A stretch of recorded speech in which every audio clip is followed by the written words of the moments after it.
കുഞ്ഞബ്ദുള്ള ആയിരുന്നെങ്കിൽ വനിതാ കോളേജിലാണ് പുന്നത്തൽ കുഞ്ഞബ്ദുള്ളയുടെ സാഹിത്യോത്സവം എന്ന് പറഞ്ഞാൽ തീർച്ചയായിട്ടും കുഞ്ഞബ്ദുള്ള സന്തോഷിക്കുമായിരുന്നു. ആദ്യകാലത്ത് എനിക്കെതിരെ ആരോപണമുണ്ടായിരുന്നു. ഇതുവരെ ഞാൻ മയ്യഴിപ്പുഴ തീരങ്ങൾ ഒരു കൊളോണിയലിസ്റ്റ് നോവലാണെന്നുള്ളത് അങ്ങനെ ഉണ്ടായിരുന്നു.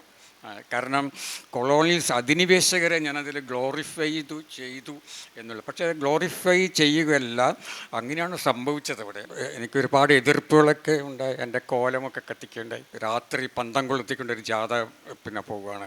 അപ്പം മുദ്രാവാക്യം ഇതാണ്, എം മുകുന്ദ കള്ളുകുടിയ തിരിച്ചു പോകൂ ഡൽഹിയിലേക്കെന്ന് കേട്ടോ. ഒരു കാലത്ത് ഞാൻ വിശ്വസിച്ചിരുന്നത് കുഞ്ഞബ്ദുള്ള ബഷീറിനെ മറികടക്കുമെന്നുള്ളതായിരുന്നു. അങ്ങനെ ഞാൻ വിശ്വസിച്ചിരുന്നു.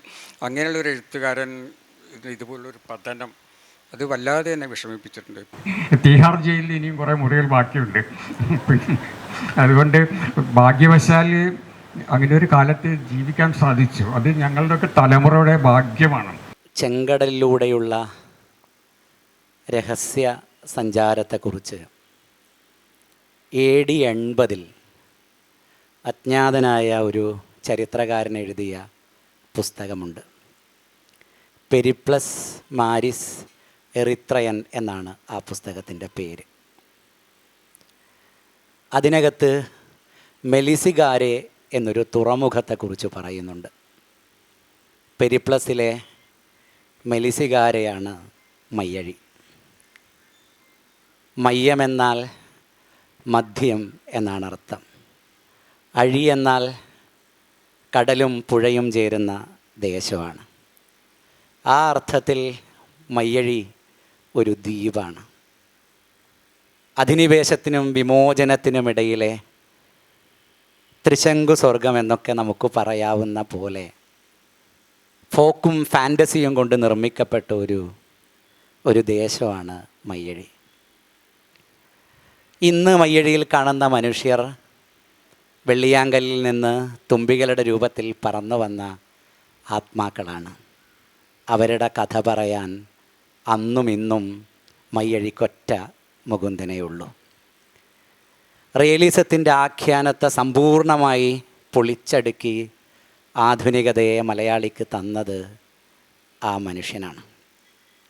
എം മുകുന്ദൻ്റെ ദേശസങ്കല്പങ്ങളുടെ ഭൂപടം പരിശോധിച്ചാൽ മയ്യഴിയോട് ചേർന്ന് കിടക്കുന്ന ഇടമായി കണ്ണൂരുണ്ട്.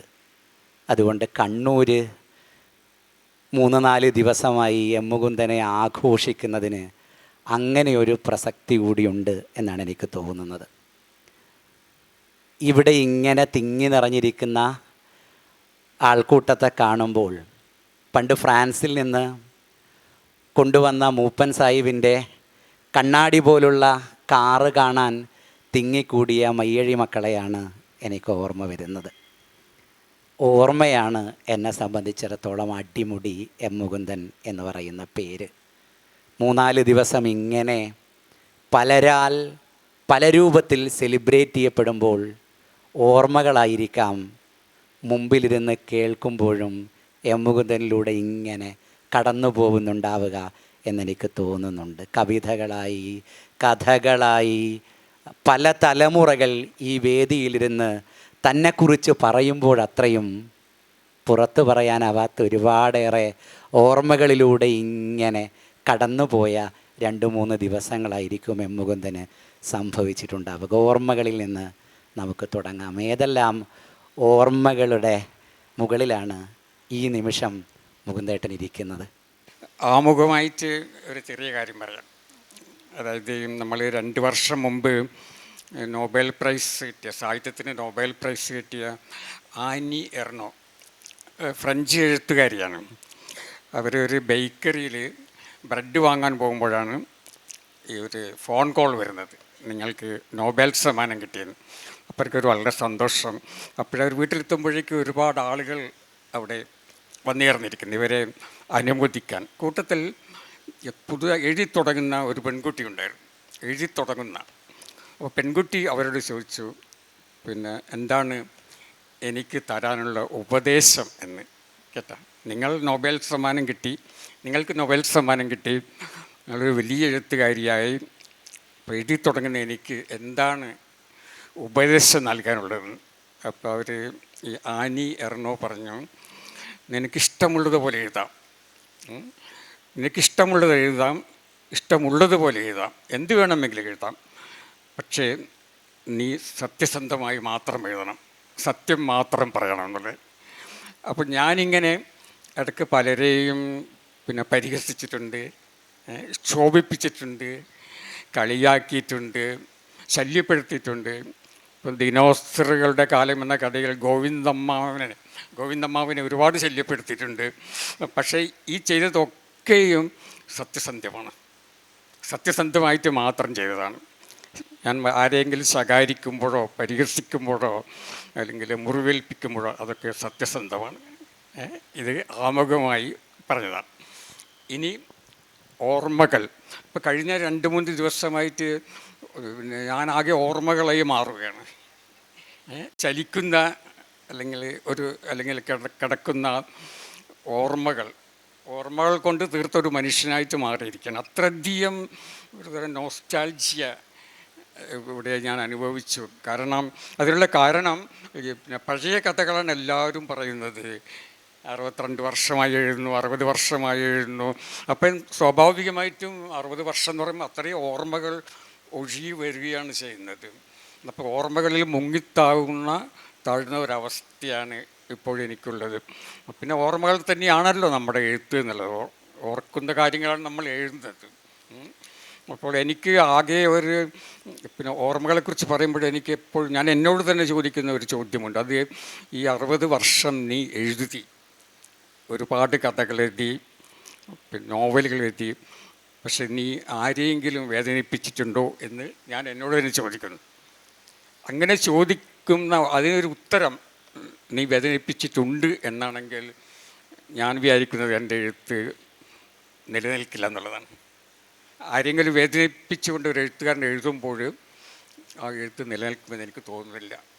ബോധപൂർവം വേദനിപ്പിച്ചിട്ടുണ്ടെങ്കിൽ. ബോധപൂർവമല്ലാതെ നമുക്ക് വേദനിപ്പിക്കാം.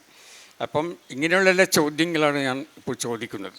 ഈ ഓർമ്മകളുടെ പ്രളയത്തിൽ സ്വയം ചോദിക്കുന്ന ചോദ്യം അതാണ്, എന്തായിരുന്നു എൻ്റെ എഴുത്ത്, എന്തിനു വേണ്ടിയായിരുന്നത്, അതുകൊണ്ട് ആർക്കെങ്കിലും എന്തെങ്കിലും ഉപയോഗമുണ്ടായിട്ടുണ്ടോ, ആരെങ്കിലും നീ വേദനിപ്പിച്ചിട്ടുണ്ടോ, ഇങ്ങനെയുള്ള കുറേ ചോദ്യങ്ങൾ, പിന്നെ കുറേ ഓർമ്മകൾ, ഇതെല്ലാം കൂടി ഇടകലർന്നിട്ടുള്ള ഒരു അനുഭവമാണ് എനിക്ക് 2-3 ദിവസമായിട്ട് ഇവിടെയുള്ളത്. എനിക്ക് തോന്നുന്നത് കാലങ്ങൾക്ക് ശേഷം മുകുന്ദേട്ടൻ ഒരു വനിതാ കോളേജിൻ്റെ മുറ്റത്തിങ്ങനെ ഇരിക്കുകയാണ്. ഞാൻ ഇങ്ങോട്ട് വരുന്ന സമയത്ത് വനിതാ കോളേജിൻ്റെ ലൊക്കേഷൻ സുരേഷ് ഏട്ടൻ അയച്ചു തന്നപ്പോൾ ഞാൻ ഓർത്തത് മുകുന്ദൻ്റെ കൗമാരം എന്ന് പറയുന്നത്, അല്ലെങ്കിൽ യൗവനത്തിലേക്കൊക്കെ കാൽ വയ്ക്കുന്ന ഒരു ഘട്ടമെന്ന് പറയുന്നത്, ഇവിടുത്തെ യുവാക്കൾ മുഴുവൻ അതിൻ്റെ സകലമാന രൂപത്തിലും മുകുന്ദനെ കൊണ്ടാടുന്ന ഒരു കാലമായിരിക്കും. മുകുന്ദൻ സൃഷ്ടിച്ച ആണുങ്ങളെ വല്ലാത്തൊരു ലഹരിയോടുകൂടെ നോക്കി നിന്ന പെണ്ണുങ്ങളുടെ ഒരു കാലം മുകുന്ദേട്ടൻ്റെ കൗമാരത്തിന് പറയാനുണ്ടാവും. അങ്ങനെ ഒരു പെണ്ണോട്ടത്തെ വനിതാ കോളേജിൻ്റെ മുറ്റത്തുകൂടെ ഇങ്ങനെ അങ്ങോട്ടും ഇങ്ങോട്ടും നടന്നു പോകുമ്പോൾ മുകുന്ദേട്ടൻ ഓർക്കാൻ കഴിയുന്നുണ്ടോ? അതൊരു പക്ഷേ പുനത്തിൽ കുഞ്ഞുതള്ളക്ക് സാധിക്കും. പിന്നെ കുഞ്ഞുതള്ളി ആയിരുന്നെങ്കിൽ വനിതാ കോളേജിലാണ് പുനത്തിൽ കുഞ്ഞുതള്ളിയുടെ സാഹിത്യോത്സവം എന്ന് പറഞ്ഞാൽ തീർച്ചയായിട്ടും കുഞ്ഞുതള്ളി സന്തോഷിക്കുമായിരുന്നു. പക്ഷേ എനിക്ക് അങ്ങനെ ആൺ പെൺ വേർതിരിവില്ല. പിന്നെ പലപ്പോഴും ഞാൻ വായനക്കാരെ കാണുന്നത് മുഖമില്ലാത്തവരായിട്ടാണ്, ആണും പെണ്ണും അല്ലാത്തവരായിട്ടാണ്. പക്ഷേ എങ്കിലും എനിക്കൊരു സന്തോഷമുണ്ട്. അത് ഞാൻ കാരണം ഇത്രയധികം ആണുങ്ങൾ ഈ വനിതാ കോളേജിൽ വന്നല്ലോ. എത്രയോ ആണുങ്ങൾ, എനിക്ക് തോന്നുന്നില്ല വനിതാ കോളേജിൻ്റെ ചരിത്രത്തിൽ ഇത്രയധികം ആണുങ്ങൾ ഇവിടെ വന്നിട്ടുണ്ടെന്നുള്ളത്. അതിന് ഞാൻ ദേശാഭിമാനിയോട് നന്ദി പറയും. ഒരു കാലത്തെ അങ്ങേയറ്റം വഴിതെറ്റിച്ചയാളായി നേരത്തെ മുകുന്ദേട്ടൻ ആമുഖമായി പറഞ്ഞു വെച്ചത്, മുകുന്ദനെ പോലെ ഒരാൾ ഞാനൊരു ചോദ്യം ചോദിക്കുമ്പോൾ അതിനുത്തരം പറയുന്നതിന് മുൻപേ ചുമ്മാ ഒരാമുഖം പറഞ്ഞു വെക്കും എന്ന തോന്നൽ സത്യസന്ധമായും എനിക്കില്ല. ആ ഒരു ആമുഖം ഞാൻ പറഞ്ഞു വെക്കുകയാണ് എന്ന പൂർണ്ണ ബോധ്യത്തോടുകൂടെ തന്നെയാവും വേദനിപ്പിച്ചവരെക്കുറിച്ചൊക്കെ മുകുന്ദേട്ടൻ പരാമർശിച്ചങ്ങ് പോയിട്ടുണ്ടാവുക. അപ്പോൾ പല രൂപത്തിലുള്ള വേദനകളും പല രൂപത്തിലുള്ള വിമർശനങ്ങളുമൊക്കെ പല കാലങ്ങളിൽ എം മുകുന്ദൻ എന്ന് പറയുന്ന എഴുത്തുകാരൻ ഏറ്റുവാങ്ങേണ്ടി വന്നിട്ടുണ്ട്. അതിലൊന്ന് ഒരു തലമുറയെ വഴിതെറ്റിച്ച് കളഞ്ഞു എന്നതാണ്. ഏതാണ്ട് ആദിത്യനും രാധയും ഒക്കെ വരുന്ന കാലത്ത് മലയാളം എക്കാലത്തും ആഘോഷിക്കുന്ന ക്ലാസിക് പുസ്തകമായി അതുണ്ട് എങ്കിലും എം മുകുന്ദൻ്റെ വ്യക്തിപരമായ ജീവിതത്തിൽ ആദിത്യനും രാധയുമൊക്കെ ഇടപെട്ടത് ഏത് രൂപത്തിലായിരുന്നു എന്ന് ഓർത്തെടുക്കാൻ പറ്റുന്നുണ്ടോ? പുതിയ കാലത്തേക്ക് വരുമ്പോൾ കുറേ കൂടെ പുതിയ കാലം ആവശ്യപ്പെടുന്ന രാഷ്ട്രീയത്തെ ഇങ്ങ് കുട നന്നാക്കുന്ന ചോയിയിലേക്കൊക്കെ വരുമ്പോൾ അതിൻ്റെ രാഷ്ട്രീയ ദൗത്യങ്ങൾ കൂടെ ഉത്തരവാദിത്വത്തോടുകൂടെ എം മുകുന്ദൻ നിർവഹിക്കുന്നുണ്ട്. ഉത്തരവാദിത്തമുള്ള എം മുകുന്ദനായി ഇരിക്കുമ്പോൾ അങ്ങനെയല്ല എം മുകുന്ദൻ എന്ന് പഴികേട്ട ഒരു കാലം മുകുന്ദേട്ടൻ്റെ ഓർമ്മയിലുണ്ടോ? ഇപ്പോഴ് ലിജീഷ് പറഞ്ഞല്ലോ, ഒരു തലമുറയെ വഴിതെറ്റിച്ച എഴുത്തുകാരൻ എന്നുള്ളൊരു ചെറിയൊരു സൂചന. അതിപ്പോൾ ആരും വിശ്വസിക്കുന്നില്ല അങ്ങനെ ഞാൻ ചെയ്തിട്ടുണ്ടെന്നുള്ളത്. പക്ഷേ ഇന്നലെ ഇവിടെ ഒരു അത്ഭുതം സംഭവിച്ചു. ഇവിടെ ഒരു ചർച്ച നടന്നപ്പോൾ ഡോക്ടർ അനിൽ അദ്ദേഹം പറഞ്ഞത് കാഫ്ക ഒരു തലമുറയെ വഴിതെറ്റിച്ചുവെന്ന് ഒരു ലാറ്റിൻ അമേരിക്കൻ എഴുത്തുകാരൻ പറഞ്ഞിട്ടുണ്ടെന്നുള്ളതാണ്, എഴുതിയിട്ടുണ്ടെന്നുള്ളതാണ്. അത് കേട്ടപ്പോൾ എനിക്ക് വലിയ സന്തോഷം തോന്നി. കാരണം കാഫ്ക ഒരുപാട് പേരെ വഴിതെറ്റിച്ചിട്ടുണ്ടെങ്കിൽ എനിക്ക് ഏതാനും പേരെ വഴിതെറ്റിക്കാം. പക്ഷേ ഞാൻ ഒരു കാര്യം പറയാം. ഞാൻ എംബസി കാലത്തിൽ ഇത് പറഞ്ഞിട്ടുണ്ട്. ഇപ്പോൾ ഹരിദ്വാറിൽ മണികൾ മുഴങ്ങുന്നു ഞാൻ എഴുതിയത് ദൈവങ്ങൾക്ക് വേണ്ടിയാണ്. കാരണം അവിടെ ചുറ്റും ദൈവങ്ങളാണ്. ഹരിദ്വാറിൽ എവിടെ നോക്കിക്കഴിഞ്ഞാൽ ദൈവങ്ങളാണ്, പല പേരുകളിലുള്ള പല രൂപങ്ങളിലുള്ള ദൈവങ്ങൾ. സത്യം പറഞ്ഞാൽ അവിടെ ഇരുന്ന് ഞാൻ എഴുതിയത് അവർക്ക് വേണ്ടിയാണ്. പക്ഷെ ഇന്ന് വരെ ഒരു ദൈവവും എന്നോട് പറഞ്ഞിട്ടില്ല നിൻ്റെ കഥ വായിച്ചിട്ട് ഞാൻ വഴിതെറ്റിയെന്നും ഒരു ദൈവവും പറഞ്ഞിട്ടില്ല. അതുകൊണ്ട് എനിക്ക് സന്തോഷമുണ്ട്. പിന്നെ വഴിതെറ്റിച്ചിട്ടില്ല. ഹരിദ്വാറിലേക്ക് പോകുന്ന വഴിയിൽ നിറയെ ശർമിള ടാഗോറിൻ്റെയൊക്കെ കുറച്ചുകൂടെ ദീപകമായ ചിത്രങ്ങൾ പതിപ്പിച്ച് വെച്ച കാഴ്ചകളുടെ വഴികളിലൂടെയാണ് ഹരിദ്വാറിലേക്ക് നടക്കുന്നത്. സിനിമാ താരങ്ങളാണ് കുറച്ചുകൂടെ നമ്മൾ ആനന്ദിപ്പിക്കുക, ഈ ദൈവങ്ങളൊക്കെ നമ്മളെ പേടിപ്പിക്കുകയല്ലേ എന്നുകൂടെ മുകുന്ദേട്ടൻ എഴുതി വച്ചിട്ടുണ്ട് ഒരു കാലത്ത്. മാത്രമല്ല ശൂലത്തിൻ്റെ മുനയിന്മേലിരുന്ന് തപസ് ചെയ്യുന്നതൊക്കെ മൂത്ത കഞ്ചാവിലല്ലാതെ ആർക്കാണ് ഇമാജിൻ ചെയ്യാൻ കഴിയുക? ഈ ശരശയ്യൊക്കെ സൃഷ്ടിച്ച ആളുകൾ അസൽ കഞ്ചാവാണ് എന്ന് മുകുന്ദേട്ടൻ പറഞ്ഞിട്ടുണ്ട്. ഇന്ന് അങ്ങനെ പറയാൻ കഴിയില്ല. ഇന്ന് പറഞ്ഞാൽ ചിലപ്പോൾ നമുക്കറിയാം എന്താണ് സംഭവിക്കുക എന്നുള്ളത്. തീഹാർ ജയിലിൽ ഇനിയും കുറേ മുറികൾ ബാക്കിയുണ്ട്.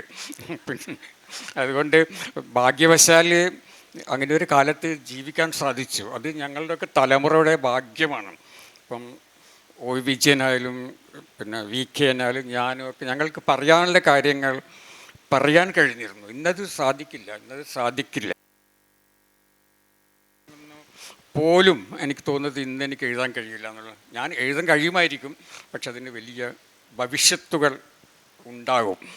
അപ്പോൾ അങ്ങനെ കുറേ മുമ്പ് ജനിച്ചു പോയി എന്നുള്ളൊരു ഭാഗ്യമാണ് കേട്ടോ. ഇപ്പോഴായിരുന്നു ഞാൻ യുവാവെങ്കിൽ അത് എഴുതാൻ കഴിയില്ല. കഥാകാലം എന്ന ടൈറ്റിലിൽ കഴിഞ്ഞ ചർച്ച അവസാനിപ്പിച്ച് പോകുമ്പോൾ സി പി അബൂബക്കർ സാറ് പറഞ്ഞിരുന്നു, ഏത് കാലം എന്ന് ചോദിച്ചാൽ ഏത് കാലത്തും ഇക്കാലം എന്ന് പറയാം എം മുകുന്ദനെക്കുറിച്ച് എന്ന്. എനിക്ക് തോന്നുന്നത് ഇക്കാലത്തിലേക്ക് വരും എന്ന് കാലം തോന്നിപ്പിക്കാത്ത ഒരു ഘട്ടത്തിൽ പോലും അതിൻ്റെ സൂചനകളെ ശക്തമായി ആവിഷ്കരിച്ച് പോയ ഒരു കഥാകാരനാണ് എം മുകുന്ദൻ. എത്രയോ വർഷങ്ങൾക്ക് മുമ്പാണ് എനിക്ക് ശേഷിയുണ്ടായിരുന്നെങ്കിൽ അമ്പലങ്ങളെല്ലാം പൊളിച്ച് ഞാൻ ലൈബ്രറികളാക്കിയേനെ എന്ന് എം മുകുന്ദൻ എഴുതുന്നത്. അന്ന് ഇങ്ങനെ ഒരു കാലം വരും എന്ന തോന്നലുണ്ടായിരുന്നു മുകുന്ദേട്ടന്? അത് പണ്ട് ഒരു റഷ്യൻ ചക്രവർത്തി പറഞ്ഞതാണ്. റഷ്യൻ ചക്രവർത്തി പറഞ്ഞത്, എവിടെ ഒരു പുഴ ഒഴുകുന്നുണ്ടോ അതിൻ്റെ കരയിൽ ഒരു ലൈബ്രറി ഉണ്ടാകണം, ഒരു സർവകലാശാല ഉണ്ടാകണം, അവിടെ ഒരു നാടക സംഘം ഉണ്ടാകണം എന്നതാണ്. പക്ഷേ റഷ്യൻ ചക്രവർത്തി ഒരിക്കലും പറഞ്ഞിട്ടില്ല അവിടെ ഒരു അമ്പലം ഉണ്ടാകണമെന്ന്. അദ്ദേഹം പറഞ്ഞത് ലൈബ്രറി ഉണ്ടാകണം, പിന്നെ സർവകലാശാലകൾ ഉണ്ടാകണം, നാടക സംഘങ്ങൾ ഉണ്ടാകണം എന്നൊക്കെയാണ്. പക്ഷേ അമ്പലങ്ങൾ ഉണ്ടാകണമെന്ന് പറഞ്ഞിട്ടില്ല. പക്ഷേ ഞാൻ നേരത്തെ പറഞ്ഞതുപോലെ അത്രയും സ്വാതന്ത്ര്യത്തോടെ എഴുതുവാൻ കഴിഞ്ഞ ഒരു കാലത്ത് ജീവിക്കുവാൻ കഴിഞ്ഞു എന്നുള്ളതാണ് എൻ്റെയും എൻ്റെ തലമുറയുടെയും ഭാഗ്യം എന്ന് പറയുന്നത്.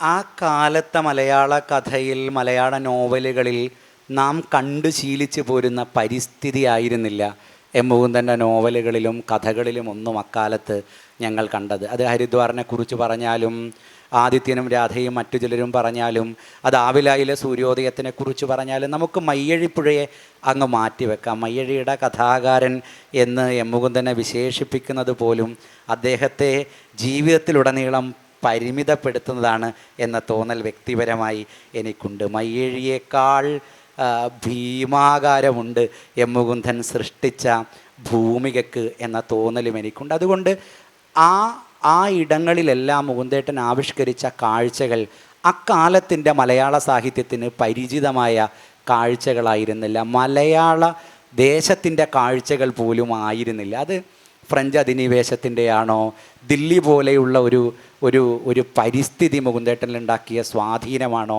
അക്കാലത്തെ സിനിമകളൊക്കെ കാണാൻ ഭാഗ്യം കിട്ടിയ അപൂർവം മലയാള എഴുത്തുകാരിൽ ഒരാൾ ആയതുകൊണ്ടാണോ, എങ്ങനെയാണ് മറ്റൊരു പരിസ്ഥിതിയെ മലയാള സാഹിത്യത്തിലേക്ക് എം മുകുന്ദൻ ഇറക്കിക്കൊണ്ടുവരാൻ കഴിഞ്ഞത്?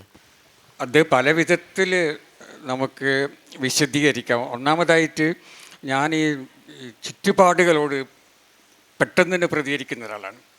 അപ്പം ഞാൻ എവിടെയാണോ അതാണ് എൻ്റെ രാജ്യം എന്ന് എനിക്ക് തോന്നും. ഇപ്പം മയ്യഴി മാത്രമല്ല, അല്ലെങ്കിൽ കേരളം മാത്രമല്ല, ഇന്ത്യ മാത്രമല്ല എൻ്റെ ഒരു രാജ്യം.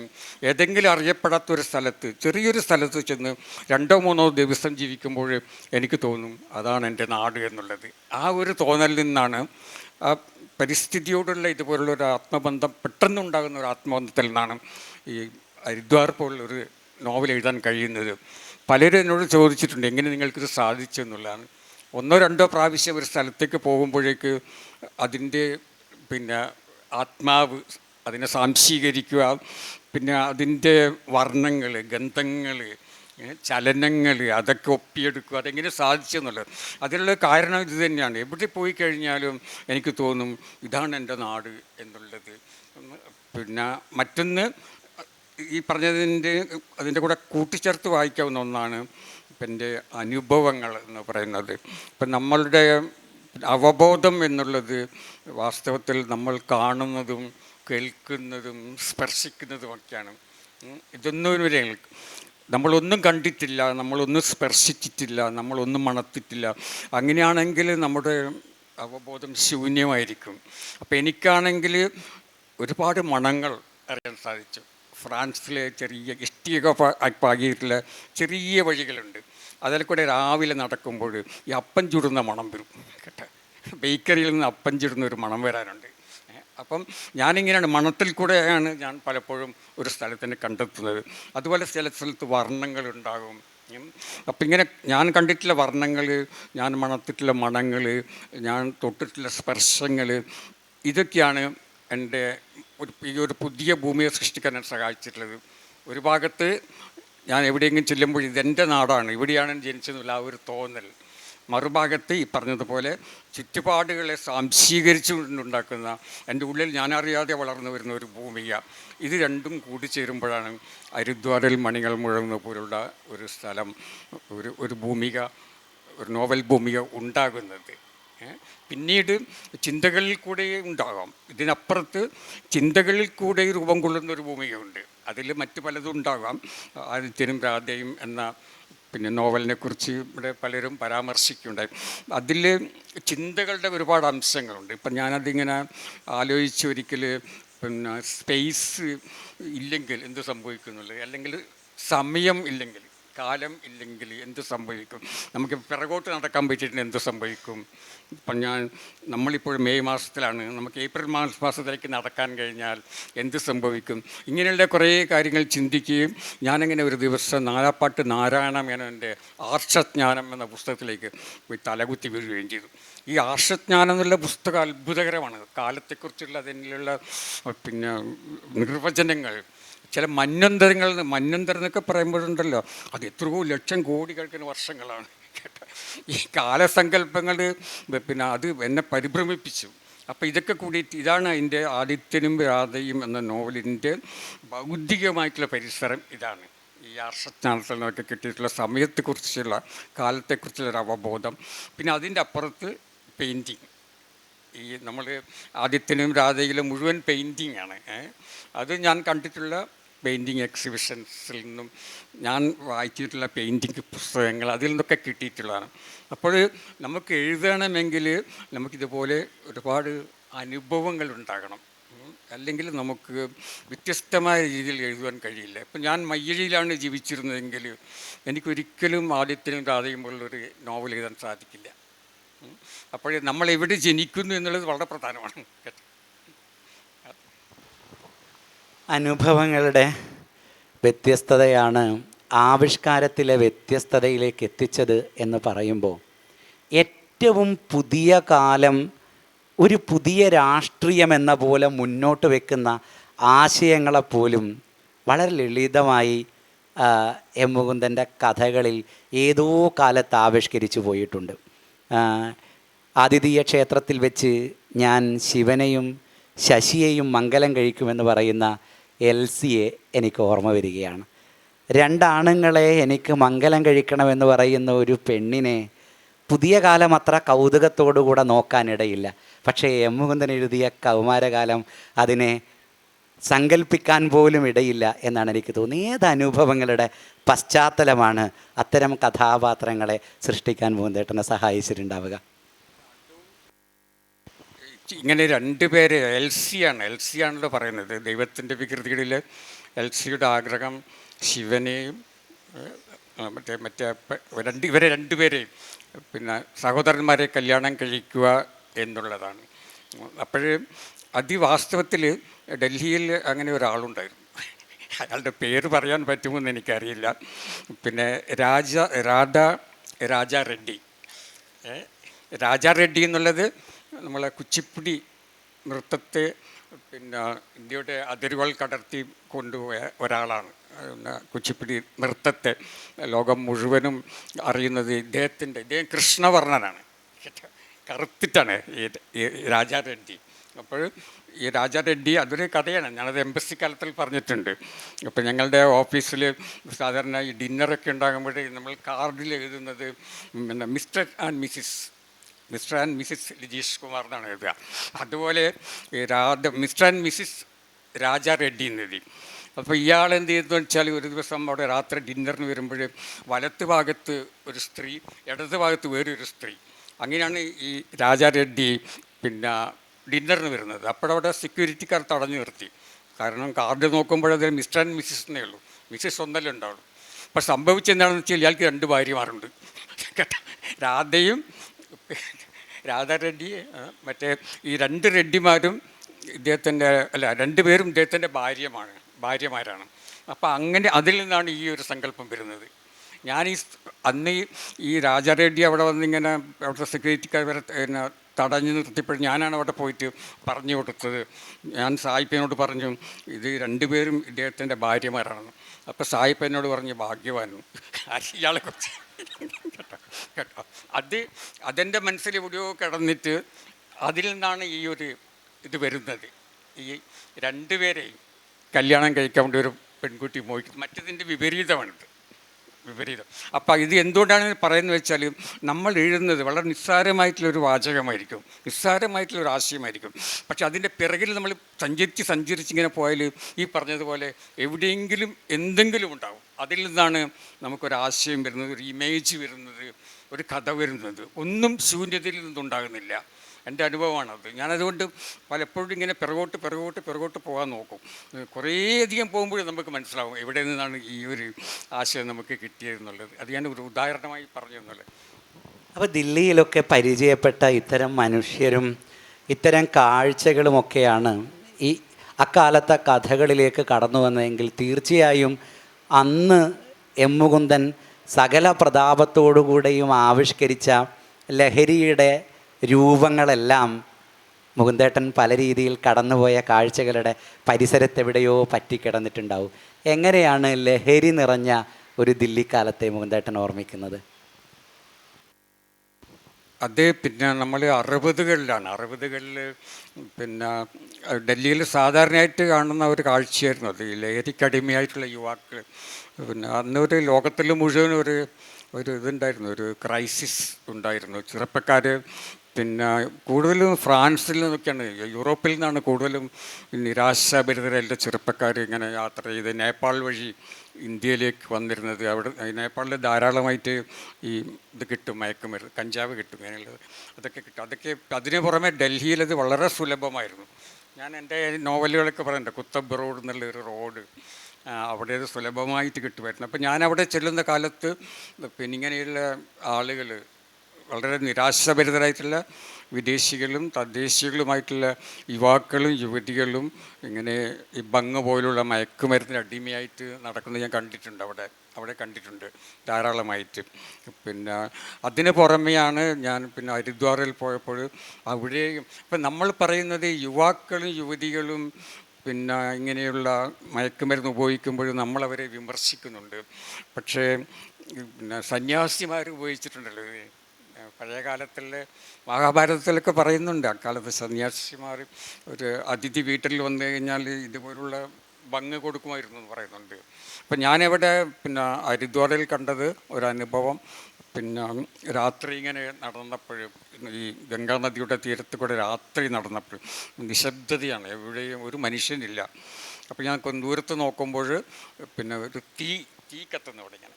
അപ്പോൾ ഞാൻ നടന്ന് അവിടെ ചെല്ലുമ്പോഴേക്ക് ഒരു 4-5 പിന്നെ ഇവരാണ് ഈ നരഭോജികൾ എന്ന് പറഞ്ഞിട്ടുള്ളത് നമ്മൾ, അവരാണത്. അവർ ഉടുവസ്ത്രമൊന്നും ഇല്ലാത്ത താടിയും മുടിയെല്ലാം പോലത്തെ 5-6 പേരുണ്ട്. അവർ തീയിട്ടിട്ട് അതിൻ്റെ ചുറ്റും ഇങ്ങനെ ഇരുന്നിട്ട് ഉക്ക വലിക്കുകയാണ്, ഈ ചരസ് നിറച്ചിട്ടുള്ള ഉക്ക. ആ ചരസിൻ്റെ മണം നമുക്കറിയാം ദൂരിൽ നിന്ന്. അപ്പോൾ അതിങ്ങനെ അവരിങ്ങനെ കൈമാറുന്ന ഭീകരമായിട്ടുള്ളൊരു കാഴ്ച. അപ്പോൾ ഞാൻ അന്നേരം അപ്പോഴാലോചിച്ച് ഇവരിങ്ങനെ ഈ മയക്കുമരുന്നിന് നമ്മൾ കാണുന്ന അപ്പുറത്ത് എന്തൊക്കെയോ അർത്ഥമുണ്ട് എന്നുള്ളത്.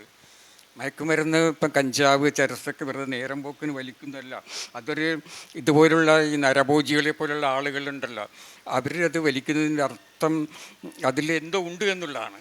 എനിക്ക് തോന്നുന്നത് നമ്മുടെ ജീവിതത്തിൽ നിന്ന് സ്വയം വിച്ഛേദിക്കപ്പെടാൻ ഇത് സഹായിക്കുന്നുണ്ട് എന്നുള്ളതാണ്. നമ്മുടെ ഭരിക്കുന്ന നിയമങ്ങൾ, ഈ നിയമങ്ങളെ മുഴുവൻ ലംഘിക്കുക, ആത്മീയമായിട്ടോ ഭൗതികമായിട്ടുള്ള എല്ലാ പാരതന്ത്ര്യങ്ങളിൽ നിന്നും നമ്മളെ മോചിപ്പിക്കുന്ന എന്തോ ഒന്ന് ഈ മയക്കുമരുന്നിലുണ്ട് എന്ന് അന്നാണ് എനിക്ക് ബോധ്യമായത്. അല്ലെങ്കിൽ ഈ നരഭോജികൾ എന്തിനാണ് അവിടെ ഇരുന്നുകൊണ്ട് ഇങ്ങനെ ഈ പാതിരാവിലെ ഗംഗാനദിയുടെ തീരത്തിരുന്നുകൊണ്ട് ഇങ്ങനെ വലിക്കുകയും പിന്നെ നിശബ്ദരായിട്ട് ഒരക്ഷരം പറയുന്നില്ല. അപ്പോൾ ആ ഒരു കാഴ്ച എൻ്റെ മനസ്സിൽ ഇങ്ങനെ ഒട്ടിക്കിടന്നു എന്ന് പറയുന്നതിൻ്റെ ആ ഒരു കാഴ്ചയുടെ ഒട്ടിച്ചേരലുകളാണ്. അപ്പം ഇങ്ങനെ മയക്കുമരുന്നിന് പുതിയ അനുഭവങ്ങൾ, പ്രത്യേകിച്ച് സ്വതന്ത്രമാകാൻ വേണ്ടിയിട്ടാണ്, സ്വാതന്ത്ര്യത്തിന് വേണ്ടിയുള്ള ഒരു അനുഭവമാണ് അതിൽ കൂടെ അവർ അന്വേഷിക്കുന്നത്. പിന്നീട് ഇന്നത് മാറി, ഇന്നിപ്പോൾ മയക്കുമരുന്നൊക്കെ കഴിക്കുന്നത് മറ്റു പല നമ്മുടെ സമ്പന്നമായ കുടുംബങ്ങളിലെ കുട്ടികളൊക്കെയാണ് ഇപ്പോഴും മയക്കുമരുന്ന് പിന്നെ കഴിക്കുന്നത്, ഉപയോഗിക്കുന്നത്. അപ്പോൾ അത് മയക്കുമരുന്ന് എന്നുള്ളത് വലിയൊരു വിഷയമാണ്. ഇപ്പം അതുപോലെ അതിൻ്റെ മറ്റൊരു കാര്യം, അത് നമ്മുടെ ഈ സർഗാത്മകതയെ ഉദ്ദീപിക്കുന്നുള്ളതാണ്. ഈ മയക്കുമരുന്നുണ്ടല്ലോ, ഈ ക്രിയേറ്റിവിറ്റീനെ വളരെയധികം പിന്നെ ഇതാക്കും, എന്താണ് ഇതിനെ പറയുക, ഇഗ്നൈറ്റ് ചെയ്യുക പറഞ്ഞിട്ടുള്ള. അതിൽ പുതിയ പിന്നെ കാഴ്ചകൾ നമുക്ക് നൽകും, പുതിയ ആവിഷ്കാര രീതികൾ. അപ്പോൾ അത് ഫ്രാൻസിൽ പണ്ടൊരു കൊക്തോ എന്ന് പറയും, ഷാൻ കൊക്തോ എന്ന് പറഞ്ഞൊരു കവി ഉണ്ടായിരുന്നു. ഇപ്പോൾ ഇയാൾ കവിത ഇങ്ങനെ എഴുതുമ്പോൾ പിന്നീട് ഇയാൾ പെട്ടെന്ന് ചിത്രങ്ങൾ വരക്കും. ആ ചിത്രങ്ങളിങ്ങനെ വരച്ചിടുമ്പോഴേക്കും അത് പുസ്തകമായിട്ട് വന്നിട്ടുണ്ട്. അയാൾ എഴുതിയ കവിതകളേക്കാൾ എത്ര പവർഫുള്ളായിരുന്നു ഈ ചിത്രങ്ങൾ. അപ്പം ഈ മനുഷ്യൻ ഈ ഓപ്പിയം കഴിക്കുന്ന ആളായിരുന്നു. ഈ കൊക്തോ എന്ന് പറഞ്ഞ പ്രശസ്തനായിട്ടുള്ള കവി ഓപ്പിയം അഡിക്റ്റായിരുന്നു.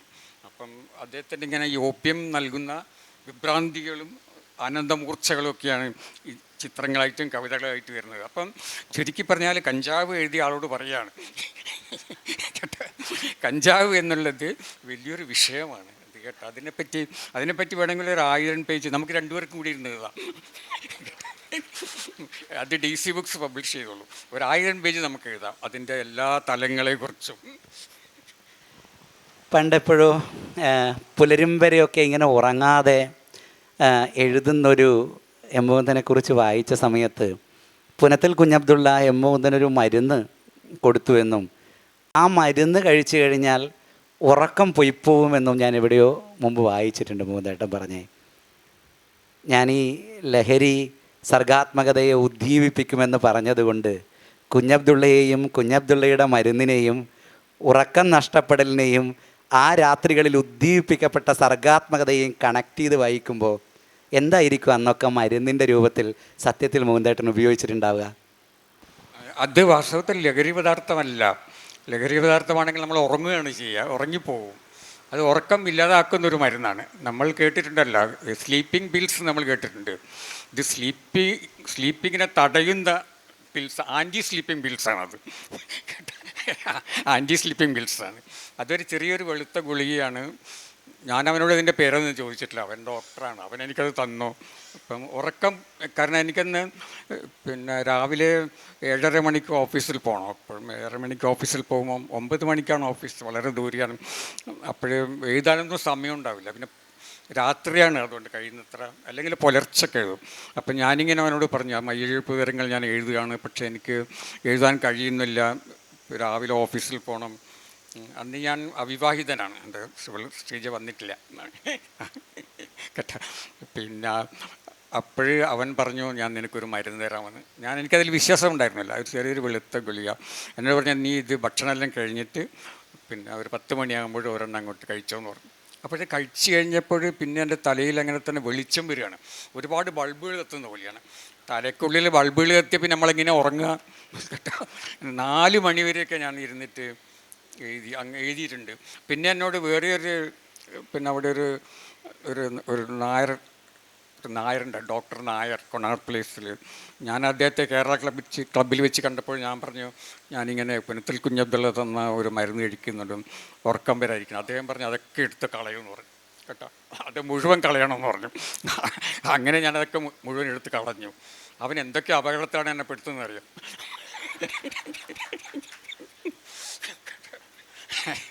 കുഞ്ഞബ്ദുള്ളയുടെ.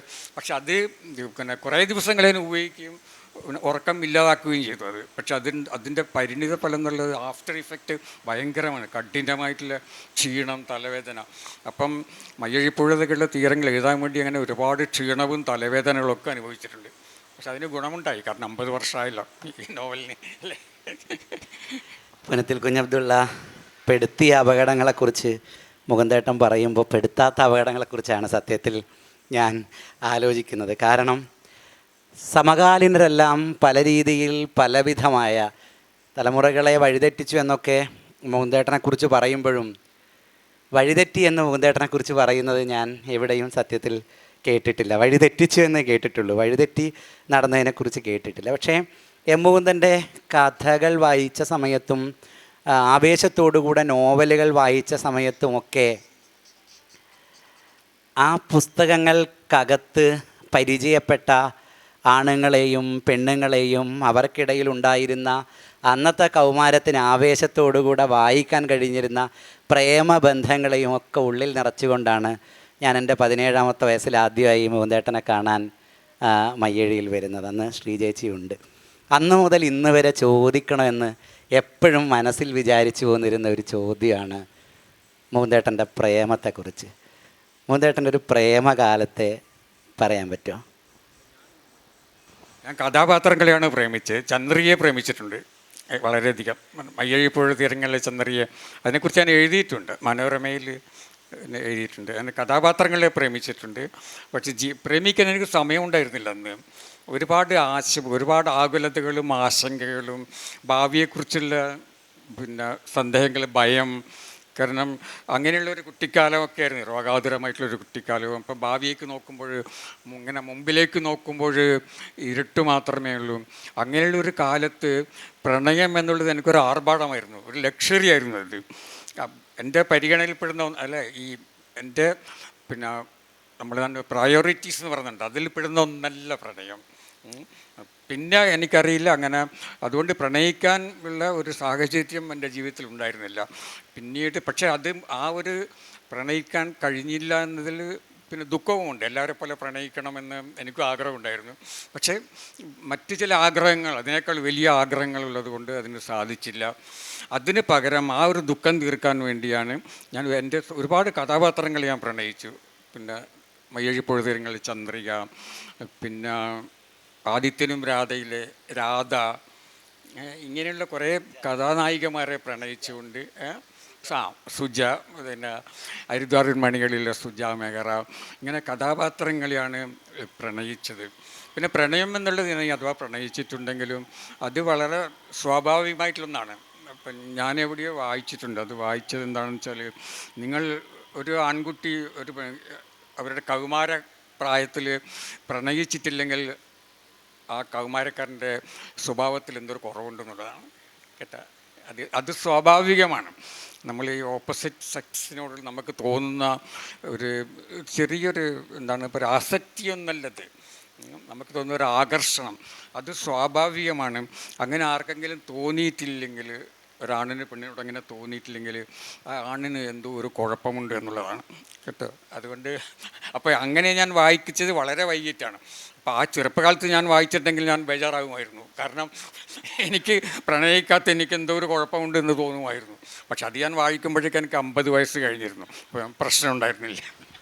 ശ്രീചേച്ചിയെ ആദ്യമായിട്ട് കാണുന്നതിന് മുൻപേ ഞാൻ എപ്പോഴും വിചാരിച്ചു പോന്നിരുന്നത്, മൂന്തേട്ടനെ വായിച്ചപ്പോഴൊക്കെ വിചാരിച്ചു പോന്നിരുന്ന എൻ്റെ മനസ്സിലുള്ള മൂന്തേട്ടൻ്റെ ഒരു കാമുകി, മൂന്തേട്ടൻ്റെ ഒരു ഭാര്യ എന്നൊക്കെ പറയുന്നതിന് സ്വർണ്ണമുടികളൊക്കെയുള്ളൊരു ഒരു ഫ്രഞ്ച് സ്ത്രീയുടെയൊക്കെ ഒരു ചിത്രമായിരുന്നു ഉണ്ടായിരുന്നത്. മൂന്തേട്ടൻ പ്രേമിച്ചില്ലെങ്കിലും മൂന്തേട്ടൻ്റെ സമകാലീനരായിരുന്നു, ഇന്ന് എഴുത്തിലൊന്നും കാണാത്ത മയ്യഴിയിലെ ഇന്നും കൂടെ നടക്കുന്നതൊക്കെയുള്ള സുഹൃത്തുക്കൾക്ക് അന്നവിടെ ഉണ്ടായിരുന്ന ഫ്രാൻസിൽ നിന്നൊക്കെ വന്ന രാജ്ഞിമാർ, രാജകുമാരിമാർ, അവരോടൊക്കെ തോന്നിയിരുന്ന അനുരാഗത്തിൻ്റെ കഥകളൊക്കെ മൂന്തേട്ടൻ്റെ ഉള്ളിലുണ്ടോ ഇപ്പോൾ?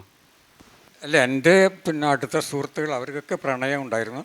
പക്ഷെ അവരൊക്കെ പ്രണയിച്ചിട്ടിൽ സാക്ഷാൽ മയ്യഴിക്കാരികളെയാണ്. എനിക്ക് തോന്നുന്നില്ല ഒരു പിന്നെ സ്വർണ്ണമുടിയൊക്കെയുള്ള ഒരു ഫ്രഞ്ചുകാരിയെ പിന്നെ ഒരു മയ്യഴിക്കാരനെ പ്രണയിക്കാൻ കഴിയുന്നു. ഒരുപക്ഷെ കാമിക്കാൻ കഴിയും, പ്രണയിക്കാൻ കഴിയില്ല. പ്രണയത്തിന് പറ്റിയൊരു രൂപമല്ലത് നമുക്ക്. ഇവിടെ നിന്ന് അധിനിവേശത്തിൻ്റെ ഒരു കാലത്ത് ഇപ്പോൾ ബ്രിട്ടീഷ് അധിനിവേശം വരുന്നു, ഫ്രഞ്ച് അധിനിവേശം വരുന്നു, പോർച്ചുഗീസ് അധിനിവേശം വരുന്നു. അതിനെതിരെ വലിയ സമരങ്ങൾ നടക്കുന്നു, ആളുകളെ ഇവിടെ നിന്ന് കെട്ടുകെട്ടിക്കുന്നു.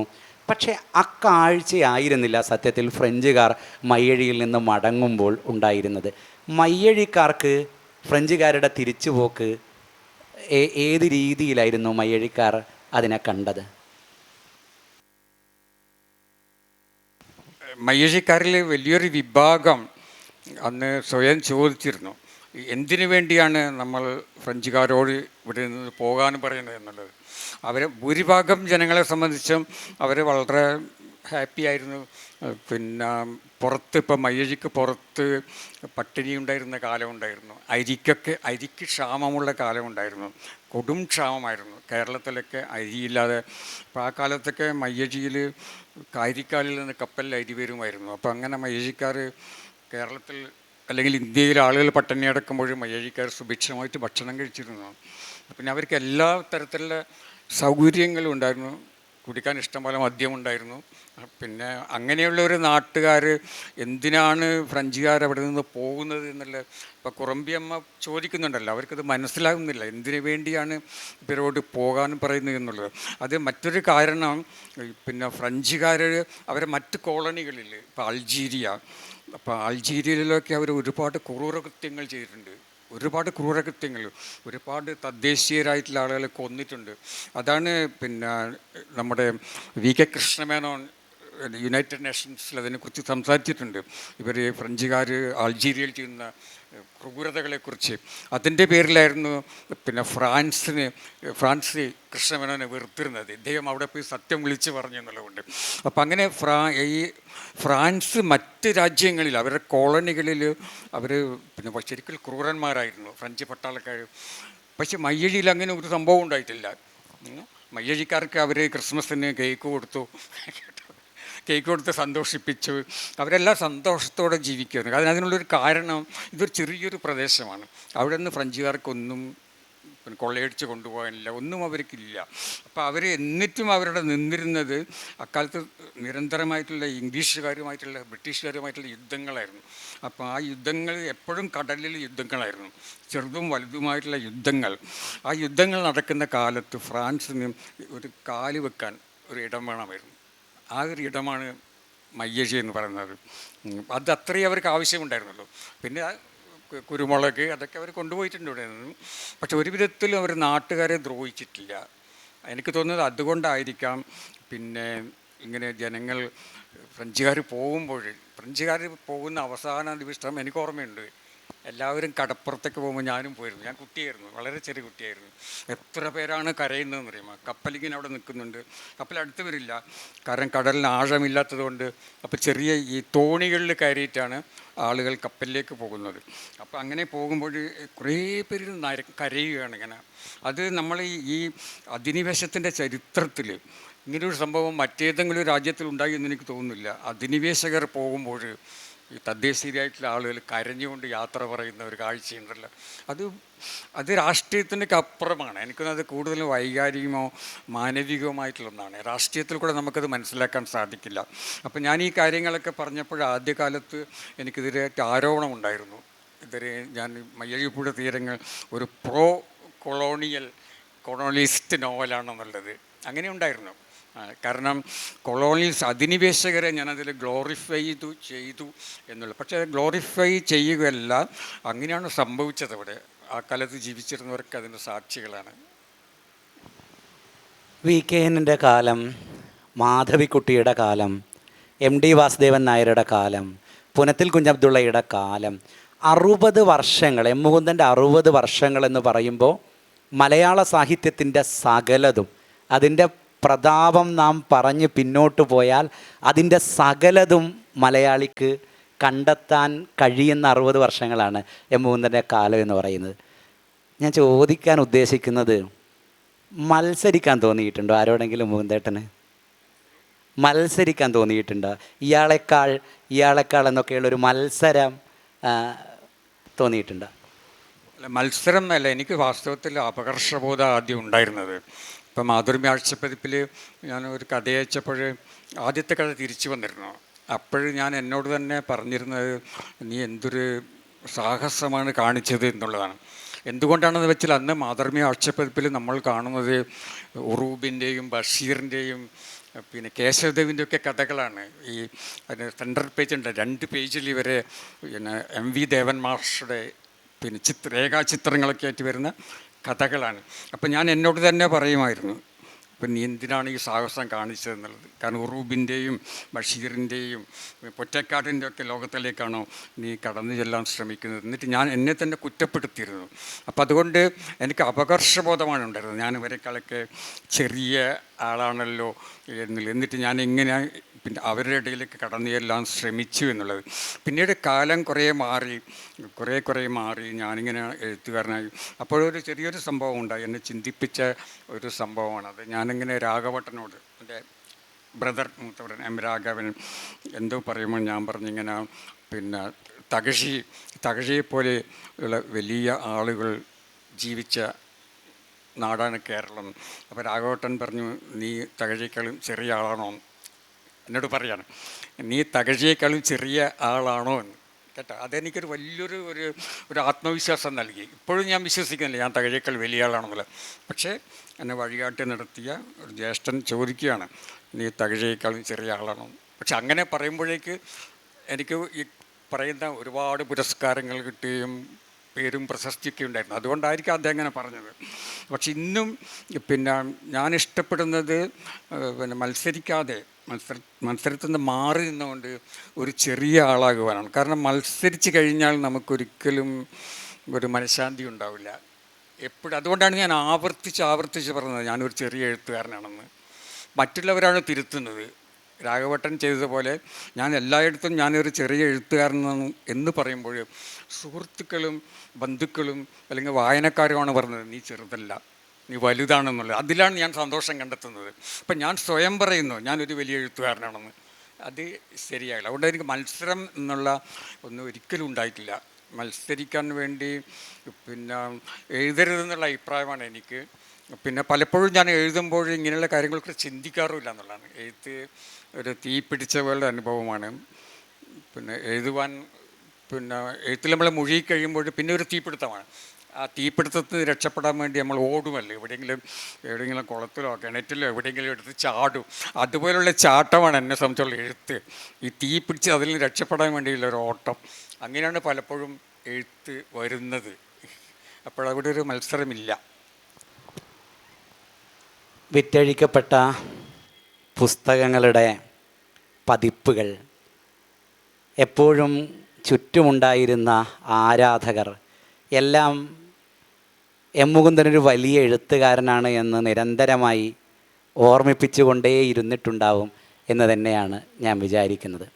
അപ്പോഴും തന്നേക്കാൾ കഥാശേഷിയോ തന്നേക്കാൾ സർഗഭംഗിയോ പറയാനില്ലാത്തവർ കഥയുടെയും നോവലിൻ്റെയും ഒക്കെ ഉടമസ്ഥാവകാശമൊക്കെ പല രീതിയിൽ പേര് ജീവിക്കുന്ന കാഴ്ചയും മുകുന്ദേട്ടൻ കണ്ടിട്ടുണ്ടാവുമെന്ന് തന്നെയാണ് ഞാൻ വിചാരിക്കുന്നത്.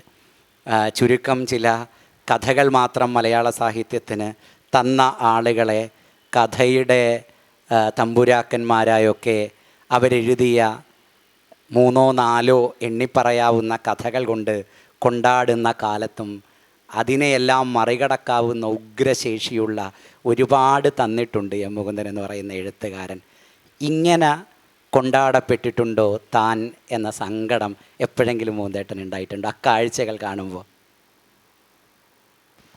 എന്നെ കൊണ്ടാടപ്പെട്ടു എന്നുള്ളത് അല്ല, പിന്നെ എനിക്ക് ഞാൻ നേരത്തെ പറഞ്ഞതുപോലെ കൊണ്ടാടപ്പെടാൻ ആഗ്രഹമില്ല, പക്ഷേ ആളുകൾ കൊണ്ടാടുന്നുണ്ട്. അതിപ്പം ഞാൻ ഇവിടെ വന്നപ്പോൾ തന്നെ എത്രയോ പേര് പുസ്തകം വാങ്ങി ഒപ്പിടാൻ വരുന്നു, സെൽഫി എടുക്കാൻ വരുന്നു. അപ്പോൾ അതൊക്കെ കാണുമ്പോൾ എനിക്ക് തോന്നാറുണ്ട് പിന്നെ ഞാൻ കൊണ്ടാടപ്പെടുകയാണെന്നുള്ളത്.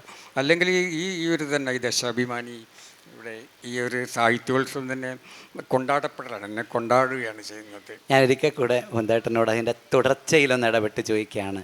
എം മുകുന്ദൻ എക്കാലത്തും കൊണ്ടാടപ്പെട്ട എഴുത്തുകാരൻ തന്നെയാണ് ഇവിടെ. പക്ഷേ ഞാൻ ചോദിക്കാൻ ശ്രമിച്ചത് മുകുന്ദേട്ടനോട്, അങ്ങനെയല്ലാത്ത ചിലരെ കൊണ്ടാടുന്ന ഇടത്ത് താൻ കൊണ്ടാടപ്പെടുന്നു എന്ന തോന്നൽ തന്നോളം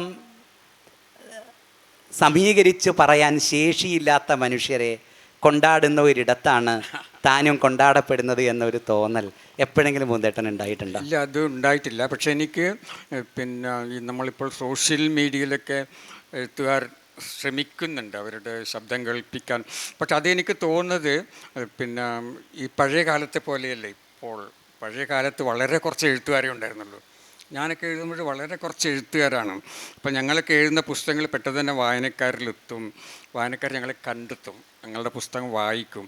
പക്ഷെ ഇന്നങ്ങനെയല്ല, നിരവധി എഴുത്തുകാരാണ്, വായനക്കാരാളുകളും തന്നെ എഴുത്തുകാരുമുണ്ട്. അപ്പോൾ ഓരോ എഴുത്തുകാരൻ്റെ ശബ്ദം കേൾപ്പിക്കാൻ വേണ്ടി ശ്രമിക്കുകയാണ്. ശബ്ദം കേൾക്കുന്നില്ല, കാരണം എഴുത്തുകാരുടെ വലിയൊരു ആൾക്കൂട്ടമാണ് നമ്മുടെ ചുറ്റുമുള്ളത്. അപ്പോൾ ഓരോ എഴുത്തുകാരനും വളരെയധികം പിന്നെ നിരാശരായിക്കൊണ്ട് അവരുടെ ശബ്ദം കേൾപ്പിക്കാൻ വേണ്ടി പലതരത്തിലുള്ള കാര്യങ്ങൾ അവർ ചെയ്യുന്നുണ്ട്. ഇപ്പോൾ പുസ്തകം പ്രസിദ്ധീകരിച്ച് സ്വയം ഭൂരിഭാഗം പുസ്തകങ്ങളും 99% പുസ്തകങ്ങളും സ്വയം പിന്നെ പബ്ലിഷ് ചെയ്യുന്നതാണ്. പിന്നെ അങ്ങനെ ചെയ്യുന്ന അവർ തന്നെ ഈ പുസ്തകങ്ങളെ സോഷ്യൽ മീഡിയയിൽ ഫോട്ടോ എടുത്ത് ഉണ്ടാക്കിയിടുന്നു. പക്ഷെ എന്നെ അത്ഭുതപ്പെടുത്തുന്നത് ചില പ്രശസ്തരായിട്ടുള്ള എഴുത്തുകാർ, പ്രശസ്തരെന്നല്ല, കുറേ കാലമായിട്ട് നമ്മുടെ ഭാഷയിൽ എഴുതുന്ന ആളുകൾ പോലും അത് ചെയ്യുന്നുണ്ടെന്നുള്ളതാണ്. ഒരു പുസ്തകം ഒരു നോവൽ എഴുതി കഴിഞ്ഞാൽ മറ്റുള്ളവർക്ക് സ്വസ്ഥത ഉണ്ടാവില്ല. കാരണം ഇയാളത് ആദ്യം പുസ്തകം നമുക്ക് അയച്ചു തരും, വായിച്ചെന്ന് ചോദിക്കും, വായിച്ചെന്ന് പറഞ്ഞാൽ കുടുങ്ങി, അതിനെപ്പറ്റി 2 വാക്ക് എഴുതാൻ പറയും. അപ്പോൾ അങ്ങനെയുള്ള ഒരു ചുറ്റുപാടിൽ എല്ലാവരും ആഘോഷിക്കപ്പെടാൻ ആഗ്രഹിക്കുന്നുണ്ട്. പക്ഷെ ഞാൻ ഈ തലമുറയിൽ ഇങ്ങനെ ആഘോഷിക്കപ്പെടാൻ ആഗ്രഹിക്കുന്ന ആളുകളുടെ തലമുറയിലല്ല ഞാനുള്ളത്. ഞാൻ ദൂരെ നിന്ന് വരികയാണ്, മറ്റൊരു തലമുറയിൽ നിന്ന് വരുന്ന ഒരാളാണ്. അപ്പം ഞാൻ ചെറുപ്പത്തിൽ തന്നെ എഴുതി തുടങ്ങുന്ന കാലത്ത് തന്നെ ഒരുപാട് ആഘോഷിക്കപ്പെട്ടിട്ടുണ്ട്. അത് പിന്നെ അതിലൊരുപാട് കഥകളുണ്ട്. ഞാൻ പക്ഷേ ഇങ്ങനെ എപ്പോഴും ഉണ്ടല്ലോ മാറി നിൽക്കുന്ന ഒരാളാണ്. ഇവിടെ തന്നെ ഉണ്ടായിരുന്ന ഇന്നലെ നടന്ന ഒരു ചർച്ചയിൽ പിന്നെ ഒരു വിഷയം തന്നെ അതായിരുന്നു, ഈ സെൽഫ് എഫേസിങ് എന്നുള്ള, സ്വയം മായ്ക്കുന്ന എഴുത്തുകാരനാണോ മുകുന്ദൻ എന്നുള്ള ഒരു വിഷയം ഇന്നലെ ഇവിടെ ചർച്ച ചെയ്യുന്നത്. ഇ വി ഫാത്തിമ അവരൊക്കെ അവർ പറഞ്ഞത് മുകുന്ദൻ അങ്ങനെ സ്വന്തം സാന്നിധ്യം പിന്നെ അറിയിക്കാൻ ഇഷ്ടപ്പെടാത്ത എഴുത്തുകാരനാണ്. ഞാൻ എന്നും അതിനുവേണ്ടിയാണ് ശ്രമിച്ചതില്ല. അതിന് ഒരുപാട് കഥകളുണ്ട്. ഒരു കഥ, രസമുള്ളൊരു കഥ, നമ്മുടെ SN കോളേജിലാണ്, കണ്ണൂർ SN കോളേജിൽ ഞാൻ ആദ്യമായിട്ട് വരികയാണ്. അപ്പം അന്ന് എഴുത്തുകാരെ ഇന്നത്തെ പോലെ ഇതില്ലല്ലോ, നമുക്ക് TV ഇല്ല, ഒന്നുമില്ലല്ലോ, ഫോട്ടോ പോലും ഇല്ല, എഴുത്തുകാരെ ആരും കണ്ടിട്ടില്ല. വലിയ എഴുത്തുകാരുടെ ഫോട്ടോ മാത്രമേ പത്രത്തിലൊക്കെ ഉള്ളൂ. അപ്പോഴേ ഞാൻ SN കോളേജിൽ ഞാനൊരു മീറ്റിങ്ങിന് എന്നെ വിളിച്ചിട്ട് ഞാൻ ബസ്സിലൊക്കെയാണ് വന്നത്. ഇപ്പോഴാണ് നമ്മൾ പ്രസംഗിക്കാനൊക്കെ പോകുമ്പോൾ പിന്നെ കാറിലൊക്കെയാണ് പോവുക. അന്ന് ബസ്സിലൊക്കെ വന്ന് അവിടെ ഇറങ്ങി ഞാൻ പോകുമ്പോൾ കോളേജിൻ്റെ ഗേറ്റിൽ കുറേ പേര് നിൽക്കുന്നുണ്ട്, എന്നെ സ്വീകരിക്കാനായിരിക്കാം. അപ്പം എൻ്റെ മുമ്പിൽ വേറെ ആൾ കൂടി നടന്നു പോകുന്നുണ്ട്. അയാൾ പാൻറ്റൊക്കെ ഇട്ടുകൊണ്ട് ഭയങ്കര ഹൈറ്റൊക്കെ ഉള്ള ഒരാളാണ്, ഞാനിങ്ങനെ പിറകിലുള്ള. അപ്പോഴും അവരൊക്കെ കൂടി ഈ മനുഷ്യൻ, ഹൈറ്റുള്ള മനുഷ്യനുണ്ടല്ലോ, ഇയാളെടുത്ത് ചെന്നുകൊണ്ട് ഇയാളാണ് മുകുന്ദൻ എന്ന് വിചാരിച്ചുകൊണ്ട് അയാളെ സ്വീകരിക്കുന്നു. ഞാൻ തൊട്ട് പിറകിലുണ്ട് കേട്ടോ, ഞാനൊരു മുണ്ടൊക്കെ എടുത്തുകൊണ്ട് ഇങ്ങനെ കേട്ടോ സിഗരറ്റ് ഉണ്ട്, ഞാൻ ചെറുപ്പത്തിൽ ഒരുപാട് സിഗരറ്റ് വലിക്കുക. അപ്പം അവർ ഇയാളാണ് മുകുന്ദൻ എന്ന് വിചാരിച്ചുകൊണ്ട് ഇയാളെ സ്വീകരിക്കുകയാണ്. ഞാനും കുറച്ച് നേരം ഇങ്ങനെ നോക്കിയിരുന്നു കേട്ടോ. അപ്പോൾ അങ്ങനെയുള്ള അനുഭവമാണ് എനിക്ക് എപ്പോഴും ഉള്ളത്. അത് എനിക്കത് ഇഷ്ടമാണ്. അയാളെ സ്വീകരിച്ചതിൽ എനിക്ക് ഭയങ്കര സന്തോഷമുണ്ട്. ഈ ചെറുപ്പക്കാരൊക്കെ വല്ലാതെ മത്സരിക്കാൻ മുമ്പിൽ വന്ന് നിൽക്കുമ്പോഴും അവരെ തോൽപ്പിക്കുന്നതിൻ്റെ ഒരു ഹരം മൂന്തേട്ടനുണ്ടാവുക എന്ന് എനിക്ക് തോന്നിയൊരു ഘട്ടം JCB പുരസ്കാരത്തിൻ്റെ ഒരു ഘട്ടത്തിലാണ്. ഒരുപാടേറെ പുതിയ പുസ്തകങ്ങൾ വരുന്നു, പുതിയ മാർക്കറ്റിംഗ് സ്ട്രാറ്റജികൾ വരുന്നു, പുതിയ എഴുത്തുകാർ നിരന്തരമായി സമ്മാനിതരാവുന്നു. ആ ഒരു ഘട്ടത്തിലാണ് അവരെ മുഴുവനും മറികടന്നുകൊണ്ട് M. മുകുന്ദൻ JCBയുടെ പട്ടികയിലേക്ക് കയറി വരുന്നത്. JCB പുരസ്കാരം സ്വീകരിച്ച നിമിഷം മോന്തേട്ടനൊന്ന് പറയാമോ? JCB പുരസ്കാരം ഞാൻ പ്രതീക്ഷിച്ചിട്ടില്ല അത് കേട്ടോ. കാരണം അതിന് ഷോർട്ട് ലിസ്റ്റ് ചെയ്ത ചുരുക്കപ്പെട്ടിയിൽ അത് വന്നിരുന്നു. പക്ഷേ ആ ചുരുക്കപ്പെട്ടിയിൽ വന്നപ്പോഴും അതിനെക്കുറിച്ചുള്ള പിന്നെ അവർ തന്നെ JCB ലിറ്ററേച്ചർ ഫൗണ്ടേഷൻ അവർ തന്നെ അതിനിപ്പോൾ ഈ ചുരുക്കപ്പെട്ടിരുന്ന പുസ്തകങ്ങളെക്കുറിച്ച് ഇങ്ങനെ പല അഭിപ്രായങ്ങളൊക്കെ പ്രസിദ്ധീകരിക്കുമായിരുന്നു. അപ്പോഴും ഞാൻ മുമ്പിലുള്ളതായിട്ട് എനിക്ക് തോന്നിയിട്ടില്ല കേട്ടോ.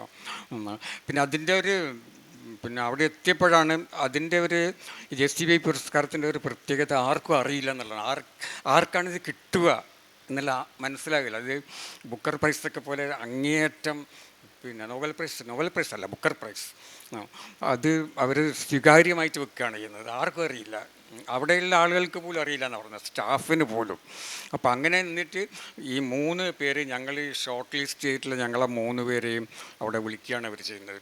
അത് ഭയങ്കരം പിന്നെ സങ്കടകരമായൊരു കാര്യമാണ്. കാരണം നമ്മൾ വിളിച്ചു കൊണ്ടുപോയിട്ട് നമുക്ക് കിട്ടിയിട്ടില്ലെങ്കിൽ പിന്നെ എൻ്റെ കൂടെയുള്ള ഒരാൾ, പേര് പറയുന്നില്ല, അയാൾ പറഞ്ഞു നമ്മളിതിങ്ങനെ ഇത് കിട്ടിയിട്ടില്ല, ഇതിങ്ങനെ നാട്ടിൽ പോവാന്ന്.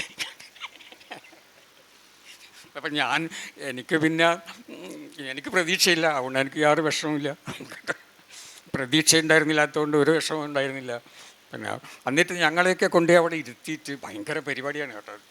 വലിയ നമ്മൾ ശരിക്കും ബുക്കർ പ്രൈസൊക്കെ കാണുന്ന പോലത്തെ ഇത് നമ്മുടെ സമൂഹത്തിൽ ഉന്നത ശ്രേണിയുള്ള ആളുകളും സായിപ്പുമാരൊക്കെ ഇരിക്കുന്നു.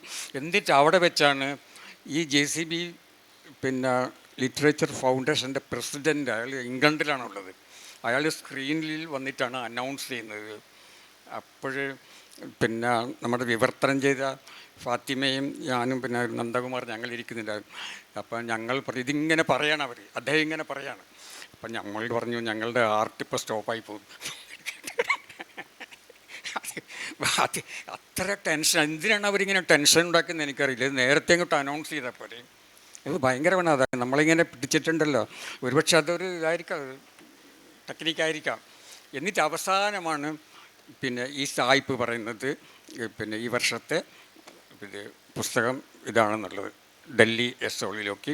എന്നിട്ട് അദ്ദേഹം അതിൻ്റെ ജഡ്ജിങ് കമ്മിറ്റിയുടെ റിപ്പോർട്ടിൽ നിന്ന് ഒരു 2-3 വാചകങ്ങൾ ഉദ്ധരിക്കുന്നുണ്ട്. അതിലൊന്ന് പറയുന്നത് ഇതൊരു മോഡേൺ എപ്പിക്കാണെന്നുള്ളത് കേട്ടോ, മോഡേൺ എപ്പിക് നോവൽ എന്ന് പറയും. അതൊക്കെ കേട്ടപ്പോൾ വലിയ സന്തോഷം തോന്നി. പിന്നെ സംഭവിക്കുന്നത് എന്താണെന്ന് വെച്ചാൽ ഉടനെ അവിടെ നിന്ന് സ്റ്റേജിൽ തന്നെ വിളിക്കുകയാണ് അവിടെ വന്നിട്ട് സംസാരിക്കാൻ. അപ്പം നമ്മളത് ഇതിനെക്കുറിച്ച് കിട്ടുന്നില്ല പ്രതീക്ഷയില്ല, ഇതിനെപ്പറ്റി ചിന്തിച്ചിട്ടില്ലല്ലോ. അവിടെ ഇരുന്നുകൊണ്ട് പെട്ടെന്ന് വിളിച്ചിട്ട് പറയാണ് പിന്നെ നിങ്ങളുടെ പ്രതികരണം. അപ്പം ഞാനിങ്ങനെ നോക്കുമ്പോഴേ എല്ലാം സായിപ്പന്മാരും വലിയ കോട്ടും സൂട്ടൊക്കെ ഇട്ടുള്ള ആളുകളൊക്കെ ഇരിക്കാൻ. പിന്നെ ഞാൻ പറഞ്ഞു ഇങ്ങനെ ഞാനിതൊട്ടും പ്രതീക്ഷിച്ചിട്ടില്ല, കിട്ടിയതിൽ സന്തോഷമുണ്ട്. പിന്നെ ഞാൻ പറഞ്ഞു ഇത് ഈ ഭാഷയുടെ അതിരുകൾക്കപ്പുറത്തേക്ക് പോകാൻ എന്നെ സഹായിക്കുമെന്ന് പറഞ്ഞു. അപ്പോൾ ഞാൻ കൂടുതലും കേരളത്തിലെ എഴുത്തുകാരനാണല്ലോ. അപ്പോൾ ഈ ഒരു സമ്മാനം കിട്ടിയതോടുകൂടി ഞാൻ ഭാഷകളുടെ അപ്പുറത്തേക്ക് പറന്നു പോകും. അങ്ങനെ പറക്കാനുള്ള ചിറകുകളാണ് എനിക്ക് നിങ്ങൾ നൽകിയത്, നന്ദി എന്ന് പറഞ്ഞു കേട്ടോ. അതായിരുന്നു എൻ്റെ അനുഭവം. പിന്നെ അതുകൊണ്ടുള്ള നേട്ടം എന്നുള്ളത് ഇതാണ്, നമുക്ക് മറ്റ് ഭാഷകളിലേക്ക് കടക്കാൻ സാധിക്കും. അല്ലെങ്കിൽ നമ്മൾ ഇവിടെ തന്നെ കുടുങ്ങിക്കിടക്കുകയാണല്ലോ. നമ്മുടെ നിർഭാഗ്യവശാൽ നമ്മുടേത് നമ്മൾ പറയുന്ന പ്രാദേശിക ഭാഷയാണ്. നമ്മൾ എത്ര മികച്ച കൃതികൾ എഴുതിയാലും ഒരു പരിമിതിയുണ്ട്, അതിനപ്പുറത്തേക്ക് നമുക്ക് പോകാൻ കഴിയില്ല. പക്ഷേ ഇതുപോലുള്ള ഒരു പുരസ്കാരം കിട്ടുമ്പോൾ നമുക്ക് പെട്ടെന്ന് ചിറകുകൾ ലഭിക്കുകയാണ് ചെയ്യുന്നത്. നമ്മളങ്ങോട്ട് പറക്കുകയാണ്, പറന്നിങ്ങോട്ട് പോവുകയാണ്. ചിരിച്ചുകൊണ്ട് ഞാൻ കേരളത്തിൻ്റെ എഴുത്തുകാരനാണല്ലോ എന്ന് മുകുന്ദേട്ടൻ പറഞ്ഞു വെക്കുന്നതിൽ സത്യത്തിലൊരു പ്രതിഷേധമുണ്ട്. കാരണം ഇത്രയേറെ വിവർത്തന പുസ്തകങ്ങളൊക്കെ വന്നിട്ട് പോലും ഒരു മാർക്കേസിനെ കൊണ്ടാടിയ പോലെ, അല്ലെങ്കിൽ നെരൂദയെ കൊണ്ടാടിയ പോലെ മലയാളി കൊണ്ടാടപ്പെടാത്തതിൻ്റെ, അവരോളമോ അവരിലേറെയോ തന്നുപോയിട്ടും കൊണ്ടാടപ്പെടാത്തതിൻ്റെ ഒരു പ്രതിഷേധം കൂടെ സത്യത്തിലുണ്ട്. മാർക്കേസിന് നോബൽ പ്രൈസ് കിട്ടിയതിനെക്കുറിച്ച് എഴുതപ്പെട്ട ഒരു പുസ്തകം മുകുന്ദേട്ടൻ്റെ ഓർമ്മയിലുണ്ടാവും. ഒരു ഭരണകൂടം തന്നെയും അതിനുവേണ്ടി നടത്തിയ പ്രവർത്തനങ്ങളുടെ ഒരു പുസ്തകം. ഒരു മലയാളി എഴുത്തുകാരനെ ഒരാഗോള ബ്രാൻഡാക്കി മാറ്റാനുള്ള ശ്രമങ്ങൾ കേരളത്തിൽ നിന്ന് ഇതുവരെയും ഉണ്ടായില്ല എന്ന് 60 വർഷങ്ങൾക്കിപ്പുറത്ത് വന്ന് നിന്ന് നോക്കുമ്പോൾ തോന്നുന്നുണ്ട്. ആ ഒരു സങ്കടം മുകുന്ദേട്ടനുണ്ടോ? അത് നമ്മുടെ മലയാളിയുടെ പൊട്ട, ഒരു ഇന്ത്യൻ എഴുത്തുകാരനെ പോലും നമുക്ക് അങ്ങനെ ബ്രാൻഡ് ചെയ്യാൻ സാധിച്ചിട്ടില്ലല്ലോ. അപ്പം പലപ്പോഴും നമ്മൾ പറയുന്നുണ്ട്, ഇതിന് സിനിമയാണെങ്കിൽ നമ്മൾ പറയും ഓസ്കാർ കിട്ടും, അതിന് നോവലാണെങ്കിൽ നമ്മൾ പറയുന്നതിന് നൊബേൽ പ്രൈസ് കിട്ടുന്നത്. പക്ഷേ ഈ ഓസ്കാർ നൊബേലൊക്കെ കിട്ടുന്നത് ഇങ്ങോട്ട് തരുന്നതല്ല, അതിൻ്റെ പിന്നിൽ വലിയ പരിശ്രമങ്ങളുണ്ട്. മാർക്കസിൻ്റെ കാര്യത്തിൽ പറഞ്ഞതുപോലെ ഇപ്പോൾ ഏറ്റവും കൂടുതൽ സാഹിത്യത്തിനുള്ള നൊബേൽ സമ്മാനം കിട്ടിയിട്ടുള്ളത് ഫ്രഞ്ച് ഭാഷയിലാണ്. അപ്പോൾ അത് എന്തുകൊണ്ടാണെന്ന് വെച്ചാൽ ആ രാജ്യം മുഴുവനും ഒരു എഴുത്തുകാരന് വേണ്ടി ശ്രമിക്കും. ഒരു എഴുത്തുകാരൻ നല്ലൊരു പുസ്തകം എഴുതിയിട്ടുണ്ടെങ്കിൽ ആ രാജ്യം മുഴുവനും പിന്നെ എല്ലാ തരത്തിലുള്ള പരിശ്രമങ്ങൾ അവർ നടത്തും. ലോബിയിങ് ഉണ്ടല്ലോ. അപ്പോൾ അങ്ങനെ ചെയ്തിട്ടാണ് ഇവർക്ക് നോബൽ പ്രൈസ് കിട്ടുന്നത്. അല്ല നമ്മളിവിടെ ഇരുന്നുകൊണ്ട് നമ്മൾ പണ്ടൊക്കെ പറഞ്ഞിട്ടുണ്ട് സച്ചിദാനന്ദ നോബൽ പ്രൈസ് കിട്ടും, അല്ലെങ്കിൽ OV വിജയൻ നോബൽ പ്രൈസ് കിട്ടും. അതിങ്ങോട്ട് എടുത്തു തരുന്നൊന്നല്ല, അതിന് രാജ്യം മുഴുവൻ പ്രവർത്തിക്കണം. അതിൻ്റെ പേരിൽ എഴുത്തുകാരനെ ബ്രാൻഡായിട്ട് സൃഷ്ടിക്കുക, അതിനെ പിന്നെ പുറത്തേക്ക് കൊണ്ടുപോവുക, അംഗീകരിപ്പിക്കുക, അതത്ര എളുപ്പമുള്ളൊരു കാര്യമല്ല. അത് നമ്മളെ നാട്ടിൽ സംഭവിക്കില്ല. എന്തുകൊണ്ടാണെന്ന് വെച്ചാൽ 10-22 എത്ര ഭാഷകളാണ് നമുക്കുള്ളത്? 25 ഭാഷകളോ. അപ്പം ഒരു മലയാളി എഴുത്തുകാരനെ, ഒരു ഇന്ത്യൻ എഴുത്തുകാരനെ ബ്രാൻഡ് ചെയ്യുമ്പോൾ മറ്റ് സംസ്ഥാനക്കാർ, മറ്റ് ഭാഷക്കാർ അതിനെ എതിർക്കും. അതുകൊണ്ട് അതൊക്കെ കൊണ്ടൊക്കെയാണ് നമുക്ക് ഇപ്പോൾ ടാഗോറിന് ശേഷം നമുക്ക് ഒരു നോബൽ പ്രൈസ് കിട്ടിയിട്ടില്ലല്ലോ, അല്ലേ? ഒരൊറ്റ ആൾ. അതേ സമയത്തിന് എത്ര നല്ല എഴുത്തുകാർ നമുക്കുണ്ട്. മഹാശ്വത ദേവി ഉണ്ട്, അല്ലെ അനന്തമൂർത്തി ഉണ്ട്, പിന്നെ OV വിജയൻ പോലും ഉണ്ട്, MT ഉണ്ട്, എത്ര എഴുത്തുകാർ നമുക്കുണ്ട്. പക്ഷെ ഇതാണ് സംഭവം, നമുക്കൊക്കെ വേണ്ടി ആരാണ് നമ്മളെ ഒരു ബ്രാൻഡാക്കുന്നത്? ആരാണ് നമുക്ക് വേണ്ടി ലോബി ചെയ്യുന്നത്? ആരാണ് നമുക്ക് വേണ്ടി സംസാരിക്കുന്നത്? അതുകൊണ്ട് പിന്നെ ഒരു സിനിമയ്ക്ക് നമ്മൾ പറയും ഇതിന് ഓസ്കാർ അവാർഡ് കിട്ടും, അല്ലെങ്കിൽ നമ്മൾ ഒരു നോവലാണ് പറയുന്നത് നമ്മൾ നോബൽ സമ്മാനം കിട്ടും. അത് നമ്മുടെ ഒരു സ്വപ്നം മാത്രമായിട്ട് നിലനിൽക്കും. ഒരു ക്രിയേറ്റീവ് റൈറ്ററായിരിക്കുമ്പോൾ പോലും ശക്തമായ രാഷ്ട്രീയം പല രൂപത്തിൽ തൻ്റെ കൃതികളിൽ ആവിഷ്കരിക്കാൻ മുകുന്ദേട്ടൻ ശ്രമിച്ചിട്ടുണ്ട്. അത് നേരത്തെ ദിനോസറുകളുടെ കാലത്തെ കുറിച്ച് പറഞ്ഞ് മുകുന്ദേട്ടൻ ആരംഭിച്ചതിൽ ഉപയോഗിച്ച രാഷ്ട്രീയമായാലും, ഇങ്ങ് ചോയി വെച്ച് പോയാൽ കോട്ടയ്ക്കകത്തൊക്കെ മുകുന്ദേട്ടൻ പറഞ്ഞു പോയ രാഷ്ട്രീയമായാലും, പല രൂപത്തിൽ രാഷ്ട്രീയത്തെ തൻ്റെ കൃതികളിൽ ഉപയോഗിച്ച് പോന്നിരുന്ന ഒരാളാണ് എം മുകുന്ദൻ. ആ രാഷ്ട്രീയം തന്നെ അതിൻ്റെ രൂപം മാറി രാഷ്ട്രീയ ശരികളുടെയൊക്കെ, പൊളിറ്റിക്കൽ കറക്റ്റ്നെസ്സിൻ്റെയൊക്കെ ഒരു കാലത്ത് വന്ന് നിൽക്കുമ്പോൾ creative writing versus political correctness എന്നൊരു പ്രശ്നം നമ്മളുടെ മുമ്പിൽ വന്ന് നിൽക്കുമ്പോൾ അതിനെ എങ്ങനെയാണ് എം മുകുന്ദനിലെ പുതിയ എഴുത്തുകാരൻ ആ പ്രശ്നത്തെ എങ്ങനെയാണ് കാണുന്നത്? അത് നമുക്ക് വലിയൊരു പ്രശ്നം തന്നെയാണ്. ഒന്നാമതായിട്ട് രാഷ്ട്രീയം എന്നുള്ളത് നമ്മൾ പലപ്പോഴും കക്ഷി രാഷ്ട്രീയമായിട്ടാണ് കാണുന്നത്. ഏതെങ്കിലും ഒരു പാർട്ടി അല്ലെങ്കിൽ ഏതെങ്കിലും ഒരു നേതാവ്. യഥാർത്ഥത്തിൽ രാഷ്ട്രീയം എന്നുള്ളത് അങ്ങനെ ഒരു കക്ഷിയോ ഒരു നേതാവോ അല്ല. ഇപ്പം ഞാനിപ്പോൾ ഇടതുപക്ഷത്തിൽ വിശ്വസിക്കുന്നുണ്ട്. പക്ഷേ ഇടതുപക്ഷം എന്ന് പറഞ്ഞു കഴിഞ്ഞാൽ ഏതെങ്കിലും ഒരു പാർട്ടിയല്ല, ഏതെങ്കിലും ഒരു നേതാവല്ല. ഈ ഇടതുപക്ഷം എന്ന് നമ്മൾ പറയുന്ന അത് വലിയൊരു ബ്രോഡായിട്ടുള്ള വലിയൊരു ആശയമാണത്. ആ ആശയത്തിൽ മനുഷ്യ നന്മകളുണ്ട്, നൈതികതയുണ്ട്, പരിസ്ഥിതിയുണ്ട്, ഫെമിനിസമുണ്ട്. ഇതെല്ലാം ഉൾക്കൊള്ളുന്ന വളരെ വലിയൊരു ആകാശമാണ് ഇടതുപക്ഷം എന്നുള്ളത്. അതാണ് എൻ്റെ സങ്കല്പം. പക്ഷേ ഞാനെങ്ങനെ കാണുന്നത് പോലെയല്ല മറ്റുള്ളവർ കാണുന്നത്. മറ്റുള്ളവർ കാണുന്നത് ഇടതുപക്ഷം എന്ന ഒരു കക്ഷിയാണ്, ഒരു പാർട്ടിയാണ്, അതിൻ്റെ നേതാവാണ്. ഇവിടെയാണ് പ്രശ്നം വരുന്നത്. പക്ഷേ ഞാനതിനെ അവഗണിക്കുകയും പിന്നെ ആ ഒരു സങ്കല്പത്തെ ഞാൻ ഒരിക്കലും സ്വീകരിക്കുന്നില്ല. എൻ്റെ സങ്കല്പം ഇതാണ്, പിന്നെ മനുഷ്യൻ്റെ നന്മ, മനുഷ്യൻ്റെ നന്മയെ പ്രതിനിധാനം ചെയ്യുന്ന, മനുഷ്യനൊരു ഭാവി നൽകുന്ന ഏതെങ്കിലും ഒരു പ്രത്യയശാസ്ത്രം ഇന്നുണ്ടെങ്കിൽ അത് ഇടതുപക്ഷമാണെന്ന് വിശ്വസിക്കുന്നു ഞാൻ. അത് ലോകത്തിലെവിടെയും നമുക്ക് കാണാം, അങ്ങനെ വിശ്വസിക്കുന്നവരാണ് എല്ലാവരും തന്നെ. പക്ഷേ കേരളത്തിൽ വരുമ്പോൾ അത് നമ്മൾ വളരെ റെഡ്യൂസ് ചെയ്തിട്ടുണ്ടല്ലോ, പിന്നെ അതിനെ ഒരു കക്ഷി രാഷ്ട്രീയമാക്കി ചുരുക്കുകയാണ് ചെയ്യുന്നത്. ഇനി പറയുന്ന ഈ പൊളിറ്റിക്കൽ കറക്റ്റ്നെസ് എന്ന് പറയുന്നത് അതും ഒരു പ്രശ്നമാണ്. അതിന് ഞാൻ നല്ലൊരു ഉദാഹരണം പറഞ്ഞത് സേതുവിൻ്റെ നോവലാണ് ആലിയ. ജൂതന്മാരെക്കുറിച്ചുള്ളൊരു നോവലാണത്. അപ്പം ജൂതന്മാർ നമ്മൾ മട്ടാഞ്ചേരിയിൽ വന്നതും അതിൻ്റെ കഥകളുമൊക്കെ, അങ്ങനെ ഒരു നോവൽ വേറെ ഇല്ല. പിന്നെ അവിടെ വളരെയധികം മട്ടാഞ്ചേരിയിലെ ആ ജൂത കോളനിയിൽ കൂടി അവരുടെ ശ്മശാനത്തിലൊക്കെ പോയി നിൽക്കുമ്പോൾ എനിക്ക് തോന്നിയിട്ടുണ്ട് ഒരു നോവൽ എഴുതുന്നുള്ളത്. പക്ഷേ എത്ര നല്ല നോവൽ അതിൻ്റെ പശ്ചാത്തലം എഴുതിയാലും വിജയിക്കില്ല, കാരണം പൊളിറ്റിക്കലി ഇൻകറക്റ്റാണത്. നമ്മൾ പലസ്തീൻ്റെ ഭാഗത്താണ്, നമ്മൾ ജൂതന്മാരുടെ ഭാഗത്തല്ല. അപ്പം ഈ പൊളിറ്റിക്കൽ കറക്റ്റ്നെസ്സിൻ്റെ ഏറ്റവും നല്ല എക്സാമ്പിളാണ് ഈ സേതുവിൻ്റെ നോവൽ. എങ്ങനെ നല്ലൊരു നോവൽ അത് നിശബ്ദമാക്കപ്പെട്ടു, ആരും അതിനെപ്പറ്റി പറയുന്നില്ല, ആരും അത് വിൽക്കുന്നില്ല, ആരും അത് വാങ്ങുന്നില്ല, ആരും അതിനെക്കുറിച്ച് സംസാരിക്കുന്നില്ല. കാരണം അത് ജൂതന്മാരെ പറ്റിയുള്ള ഒരു നോവലാണ്. മറിച്ചത് മറ്റേ പലസ്തീൻകാരെ പറ്റിയുള്ള നോവലായിരുന്നെങ്കിലോ നേരെ മറിച്ചാകുമായിരുന്നു. അപ്പോൾ പൊളിറ്റിക്കൽ കറക്റ്റ്നെസ് എന്നുള്ളത് വലിയൊരു ഇഷ്യൂ ആണ് കേരളത്തിലത്, വലിയൊരു ഇഷ്യൂ ആണ്. അപ്പം നമ്മൾ വിഷയം തിരഞ്ഞെടുക്കുമ്പോൾ പിന്നെ പലപ്പോഴും ഈ ഒരു പിന്നെ എന്നെപ്പോലെ അത് ശല്യം ചെയ്യുന്നുണ്ട്. ഞാനൊരു വിഷയം തിരഞ്ഞെടുക്കുമ്പോൾ ചിലപ്പോൾ ഞാൻ ഭയപ്പെടുന്നുണ്ട് ഇത് പൊളിറ്റിക്കലി കറക്റ്റ് ആണോ എന്നുള്ളത്. പക്ഷേ പിന്നീട് ഞാനത് ചിന്തിക്കില്ല, കറക്റ്റെങ്കിൽ കറക്റ്റ് അല്ലെങ്കിൽ അങ്ങനെ ആയിക്കൊള്ളട്ടെ എന്നുള്ള. പക്ഷേ എൻ്റെ രാഷ്ട്രീയം അതാണ്, ഞാനിപ്പോൾ പറഞ്ഞ പോലെ ഇടതുപക്ഷം എന്നുള്ള രാഷ്ട്രീയം. അതിലെല്ലാം ഉണ്ട്, അതിൽ പരിസ്ഥിതിയും പിന്നെ എല്ലാം ഉണ്ട്, ഫെമിനിസം ഉണ്ട്. മനുഷ്യ നന്മയെ ലക്ഷ്യം വെക്കുന്ന ഒന്നാണത്.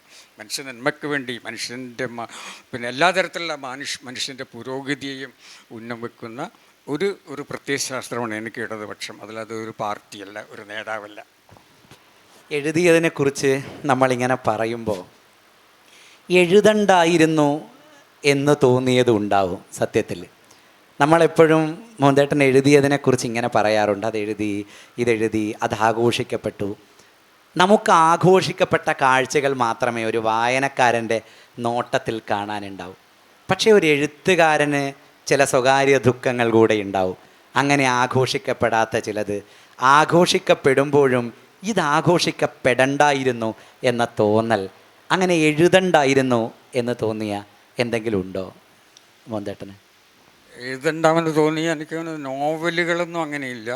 ഒരുപക്ഷെ ഒരു കഥയുണ്ട്, ദിനോസറുകളുടെ കാലം.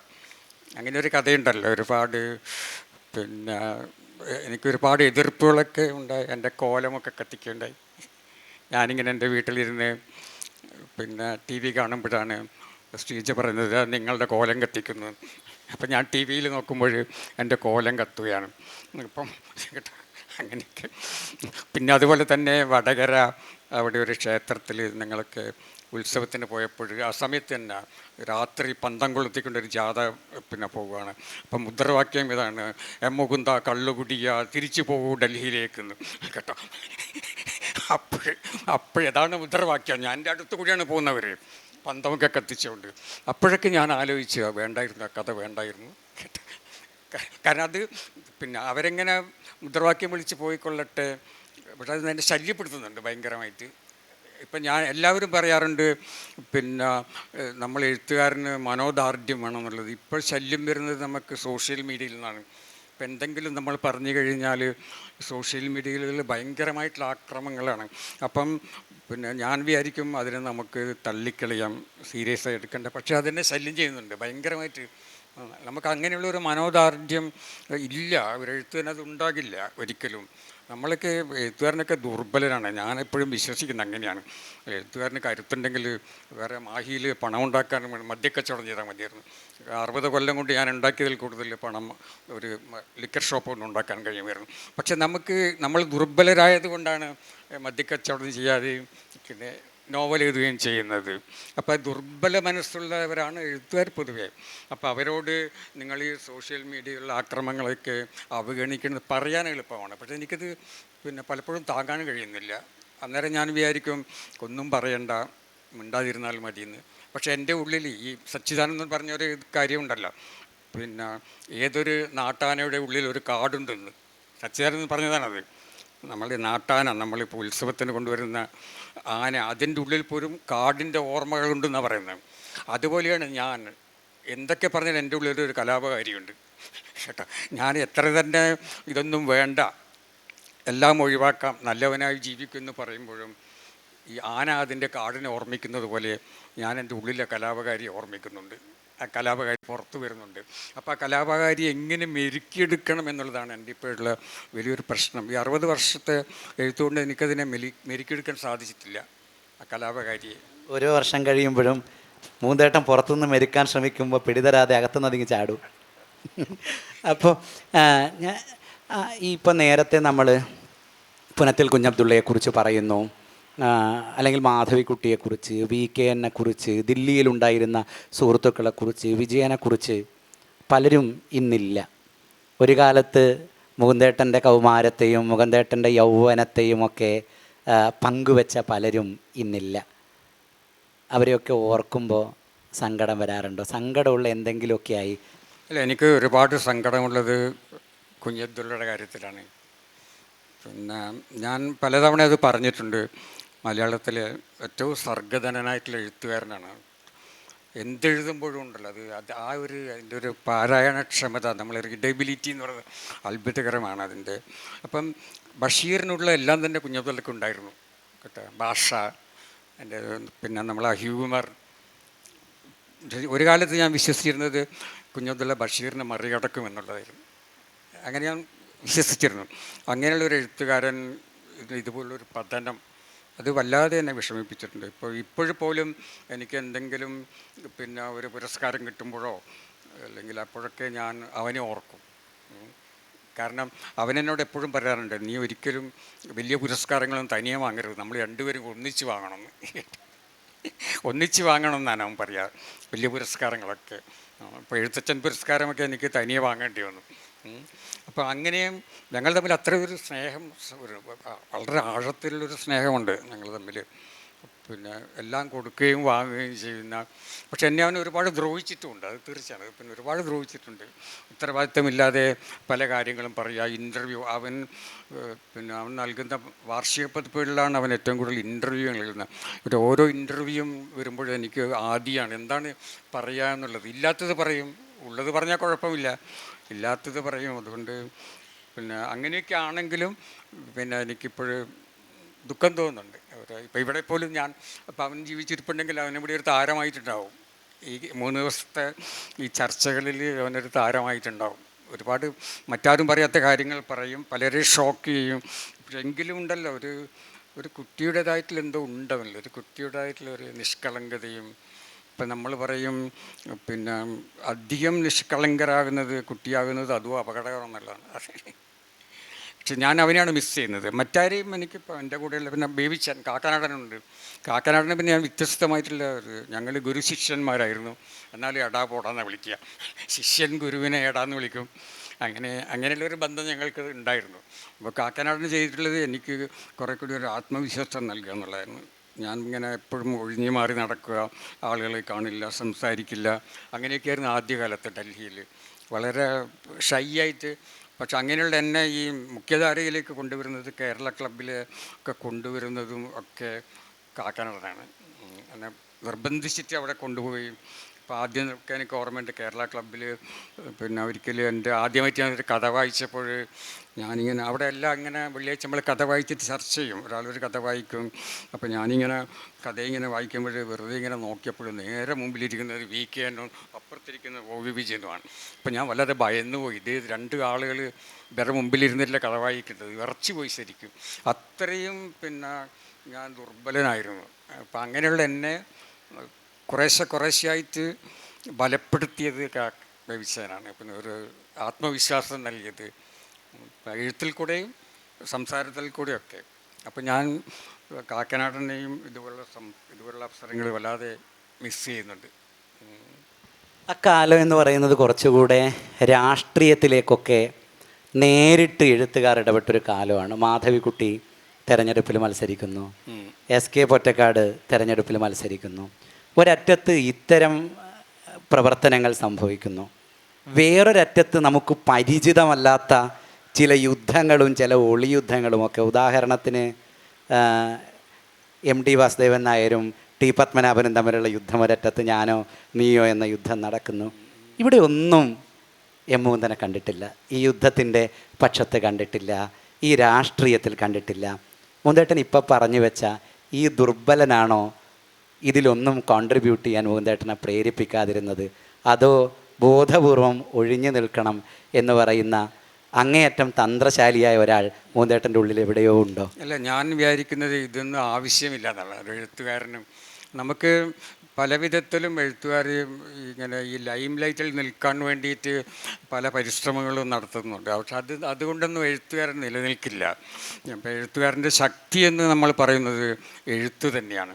പക്ഷേ നമ്മുടെ ഇത് മാധ്യമങ്ങൾക്ക് വളരെയധികം പ്രാധാന്യമുള്ളൊരു കാലമാണിത്. മാധ്യമങ്ങൾ, നമ്മളൊന്നും എഴുതിയിട്ടില്ലെങ്കിലും മാധ്യമങ്ങൾ വിചാരിച്ചാൽ നമ്മളെ ഒരു എഴുത്തുകാരനാക്കാൻ സാധിക്കും. ഒന്നും നമ്മൾ എഴുതേണ്ടതില്ല, നമ്മളൊരു മഹാസാഹിത്യകാരനാക്കാൻ മാധ്യമങ്ങൾക്ക് കഴിയും. അപ്പോൾ മാധ്യമങ്ങൾക്ക് എപ്പോഴും ആവശ്യം നമ്മൾ പ്രകോപിപ്പിക്കുന്ന എന്തെങ്കിലും പറയുക എന്നുള്ളതാണ് കേട്ടോ. എന്തെങ്കിലും പ്രകോപിപ്പിക്കണം, ആരെങ്കിലും പ്രകോപിപ്പിക്കുന്ന എന്തെങ്കിലും പറയുക എന്നുള്ളതാണ്.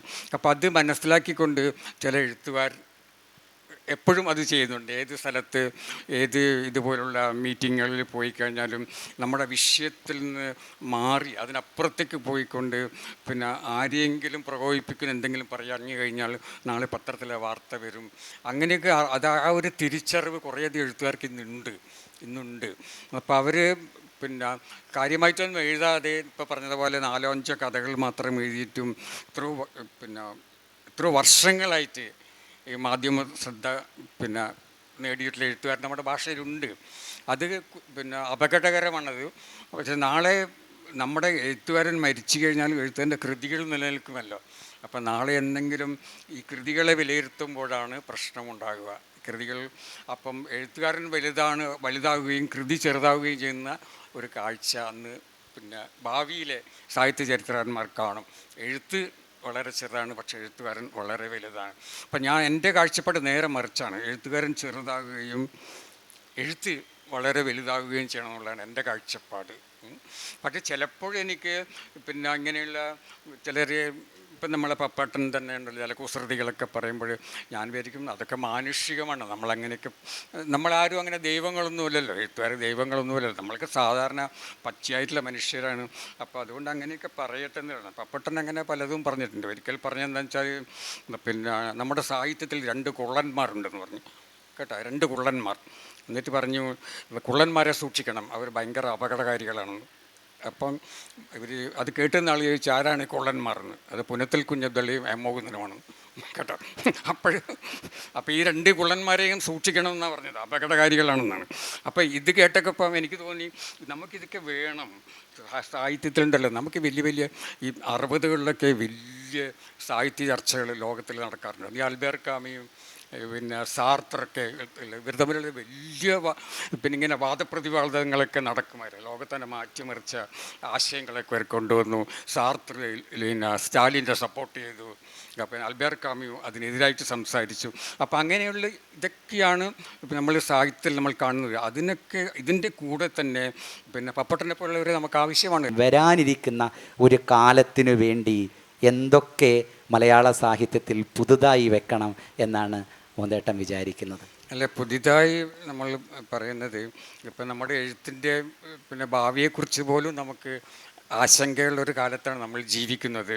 ഇപ്പം പുസ്തകം എത്ര കാലം നിലനിൽക്കും, അല്ലെങ്കിൽ നോവൽ എത്ര കാലം നിലനിൽക്കും എന്നൊന്നും നമുക്ക് പറയാൻ കഴിയില്ല. ഇപ്പം പൂർണ്ണമായിട്ടും ഈ പുസ്തകത്തിൻ്റെ എഴുത്തിൽ അല്ലെങ്കിൽ പുസ്തകത്തിൻ്റെ നിർമ്മാണത്തിൽ അതിലൊക്കെ മനുഷ്യരുടെ പങ്ക് കുറഞ്ഞു വരികയാണ് ചെയ്യുന്നത്. നിർമ്മിത ബുദ്ധിയാണ് അത് ചെയ്യുന്നത്. ഇപ്പം പാശ്ചാത്യ നാടുകളിലൊക്കെ ഇപ്പം നമ്മളൊരു നോവൽ എഴുതിയാൽ അതിൻ്റെ കയ്യെഴുത്ത് പ്രതി അവിടുത്തെ എഡിറ്റർ വായിക്കുന്നില്ല. ആദ്യം അത് പോകുന്നത് മാർക്കറ്റിംഗ് ഡിവിഷനിലേക്കാണ്. അപ്പോൾ മാർക്കറ്റിംഗ് ഡിവിഷൻ എന്നുള്ളത് നിർമ്മിത ബുദ്ധിയാണ്, AI ആണ്. അപ്പോൾ ഈ മാർക്കറ്റിംഗ് ഡിവിഷനിൽ AI ഈ പുസ്തകം വായിച്ചിട്ട് തീരുമാനിക്കുകയാണ് ഇത് പ്രസിദ്ധീകരിക്കണോ വേണ്ടയോ എന്നുള്ളത്. അങ്ങനെയുള്ള ഒരു കാലത്താണ് കാലമാണ് നമ്മുടെ മുമ്പിലുള്ളത്. അപ്പോൾ എത്ര കാലം നമുക്കിങ്ങനെ എഴുതാൻ കഴിയും എന്ന് നമുക്കറിയില്ല. എത്ര കാലം നമ്മുടെ നോവലുകളും കഥകളും നിലനിൽക്കുമെന്നും നമുക്കറിയില്ല.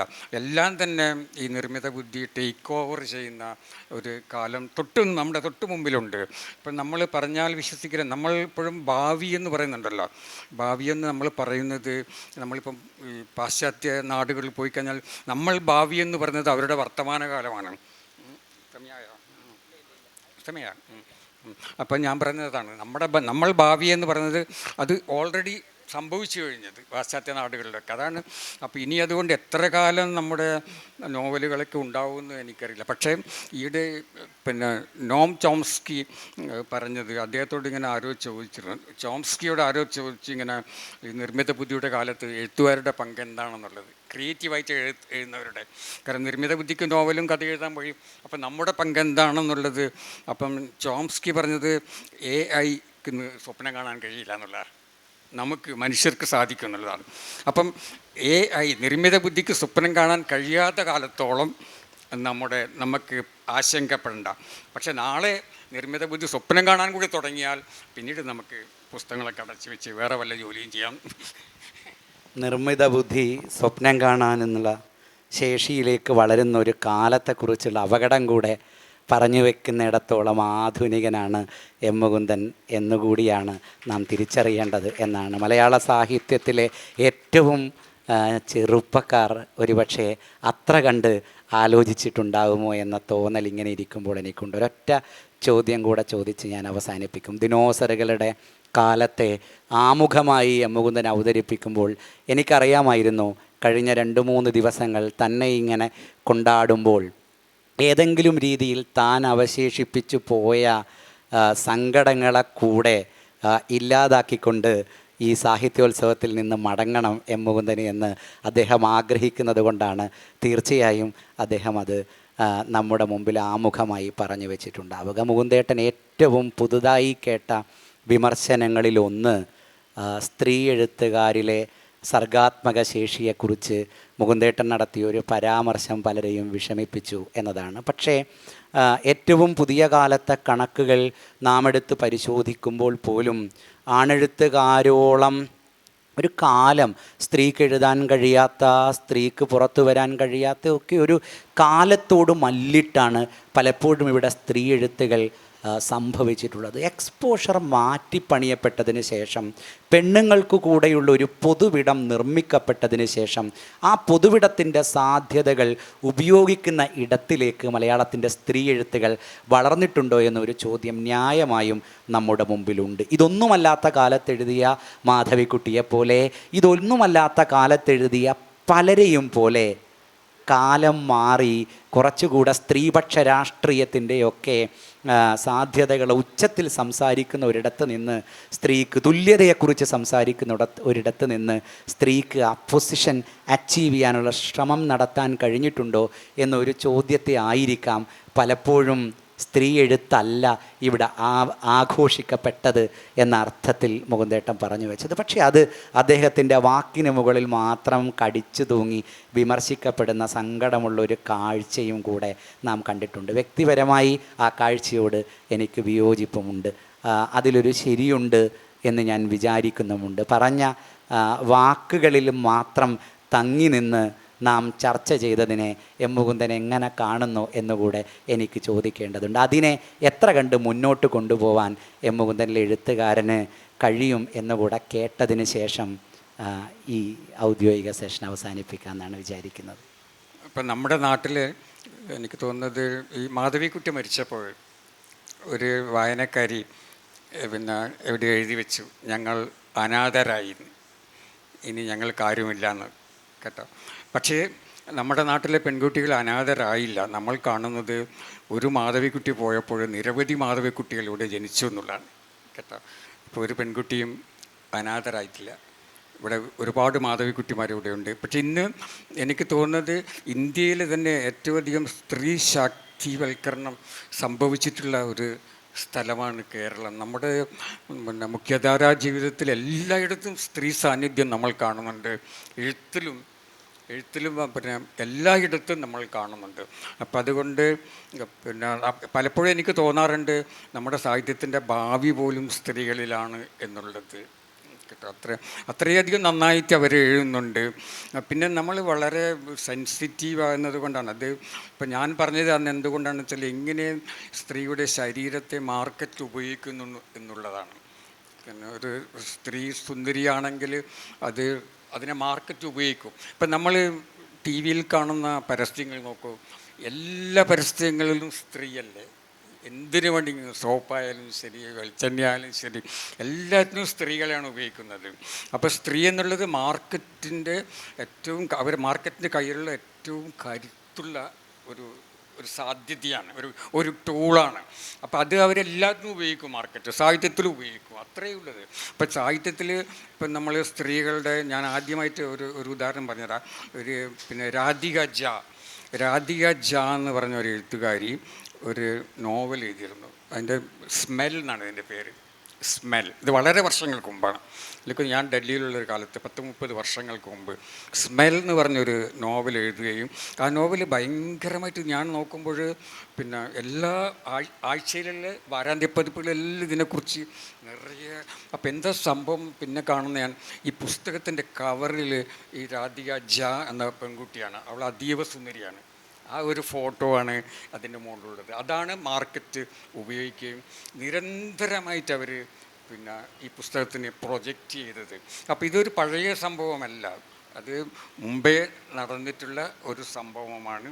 അത് എങ്ങനെയാണ് മാർക്കറ്റ്. ഇപ്പം നമ്മൾ അരുന്ധതി റോയുടെ പിന്നെ ഗോഡ് ഓഫ് സ്മോൾ തിങ്സ് എന്നുള്ള പുസ്തകത്തിൻ്റെ ഫ്ലാപ്പ് കവറില്ലേ, ഉള്ളിലത്തെ ആ ഫ്ലാപ്പിൽ അരുന്ധതിയുടെ ഒരു പടമുണ്ട്. ആ പടം എടുത്തത് ഇംഗ്ലണ്ടിൽ നിന്ന് വന്നിട്ടുള്ള ഒരു ഫോട്ടോഗ്രാഫറാണ്. നമുക്ക് ചോദിക്കാം, ഇന്ത്യയിൽ ഫോട്ടോഗ്രാഫേഴ്സ് ഇല്ലേ? പക്ഷെ അവിടെ നിന്ന് ഇംഗ്ലണ്ടിൽ നിന്നൊരു ഫോട്ടോഗ്രാഫർ വന്നിട്ട് 100 കണക്കിന് പടങ്ങൾ എടുത്തിട്ട് ഒരു പടം സെലക്ട് ചെയ്യാണ് ചെയ്യുന്നത് അരുന്ധതി റോയുടെ. അതാണ് ഈ പുസ്തകത്തിലുള്ളത്. എന്തുകൊണ്ടാണത്? കാരണം അവരുടെ സൗന്ദര്യത്തെ അത് എങ്ങനെ മാർക്കറ്റ് ചെയ്യാൻ കഴിയുന്നു, അതിനുള്ള ഉചിതമായിട്ടുള്ള ഏറ്റവും നല്ല ഫോട്ടോ ആണ് അവർക്ക് ആവശ്യം. അപ്പോൾ ഇത് സ്ത്രീ എന്ന് പറയുന്നതിന് പുസ്തകമോ സാഹിത്യമോ വിൽക്കാൻ വേണ്ടി മാത്രമല്ല, അല്ലെങ്കിൽ സോപ്പോ വെളിച്ചെണ്ണി വിൽക്കാൻ വേണ്ടി മാത്രമല്ല, എല്ലാറ്റിനും തന്നെ സ്ത്രീയെ ഉപയോഗിക്കുകയാണ് ചെയ്യുന്നത് പരസ്യത്തിന് വേണ്ടി. സ്ത്രീയുടെ ശരീരം അവളുടെ കയ്യിൽ നിന്ന് പുറത്തേക്ക് പോയിരിക്കുകയാണ്. ഈ മാർക്കറ്റ് അതിനെ ആവാഹിക്കുകയാണ് സ്ത്രീനെ. എവിടെയൊരു സൗന്ദര്യമുള്ള മുഖമുണ്ടോ അതിനെ ചാടിപ്പിടിക്കുകയാണ് ചെയ്യുന്നത്.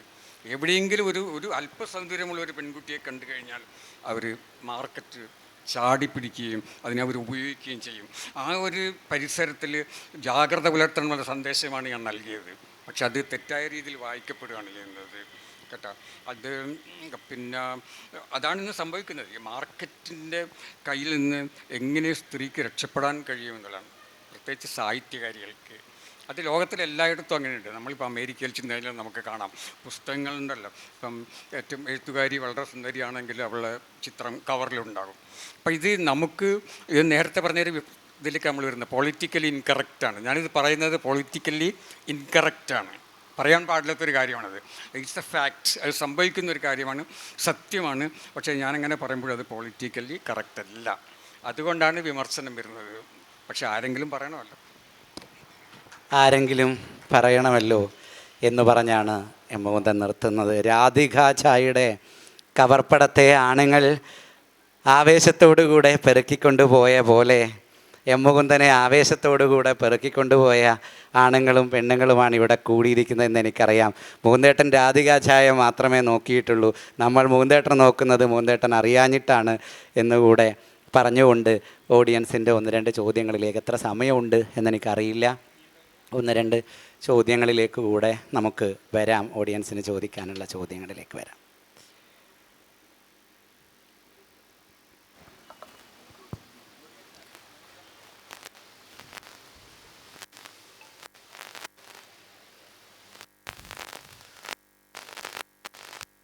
അദ്ദേഹം അടയാളപ്പെടുത്തുന്നത് എക്കാലത്തും മുകുന്ദൻ്റെ ഉള്ളിൽ ഒരു കുട്ടി ഉണ്ടായിരുന്നു. ആ കുട്ടിയാണ് നമ്മോട് കഥകൾ പറയുന്നത്.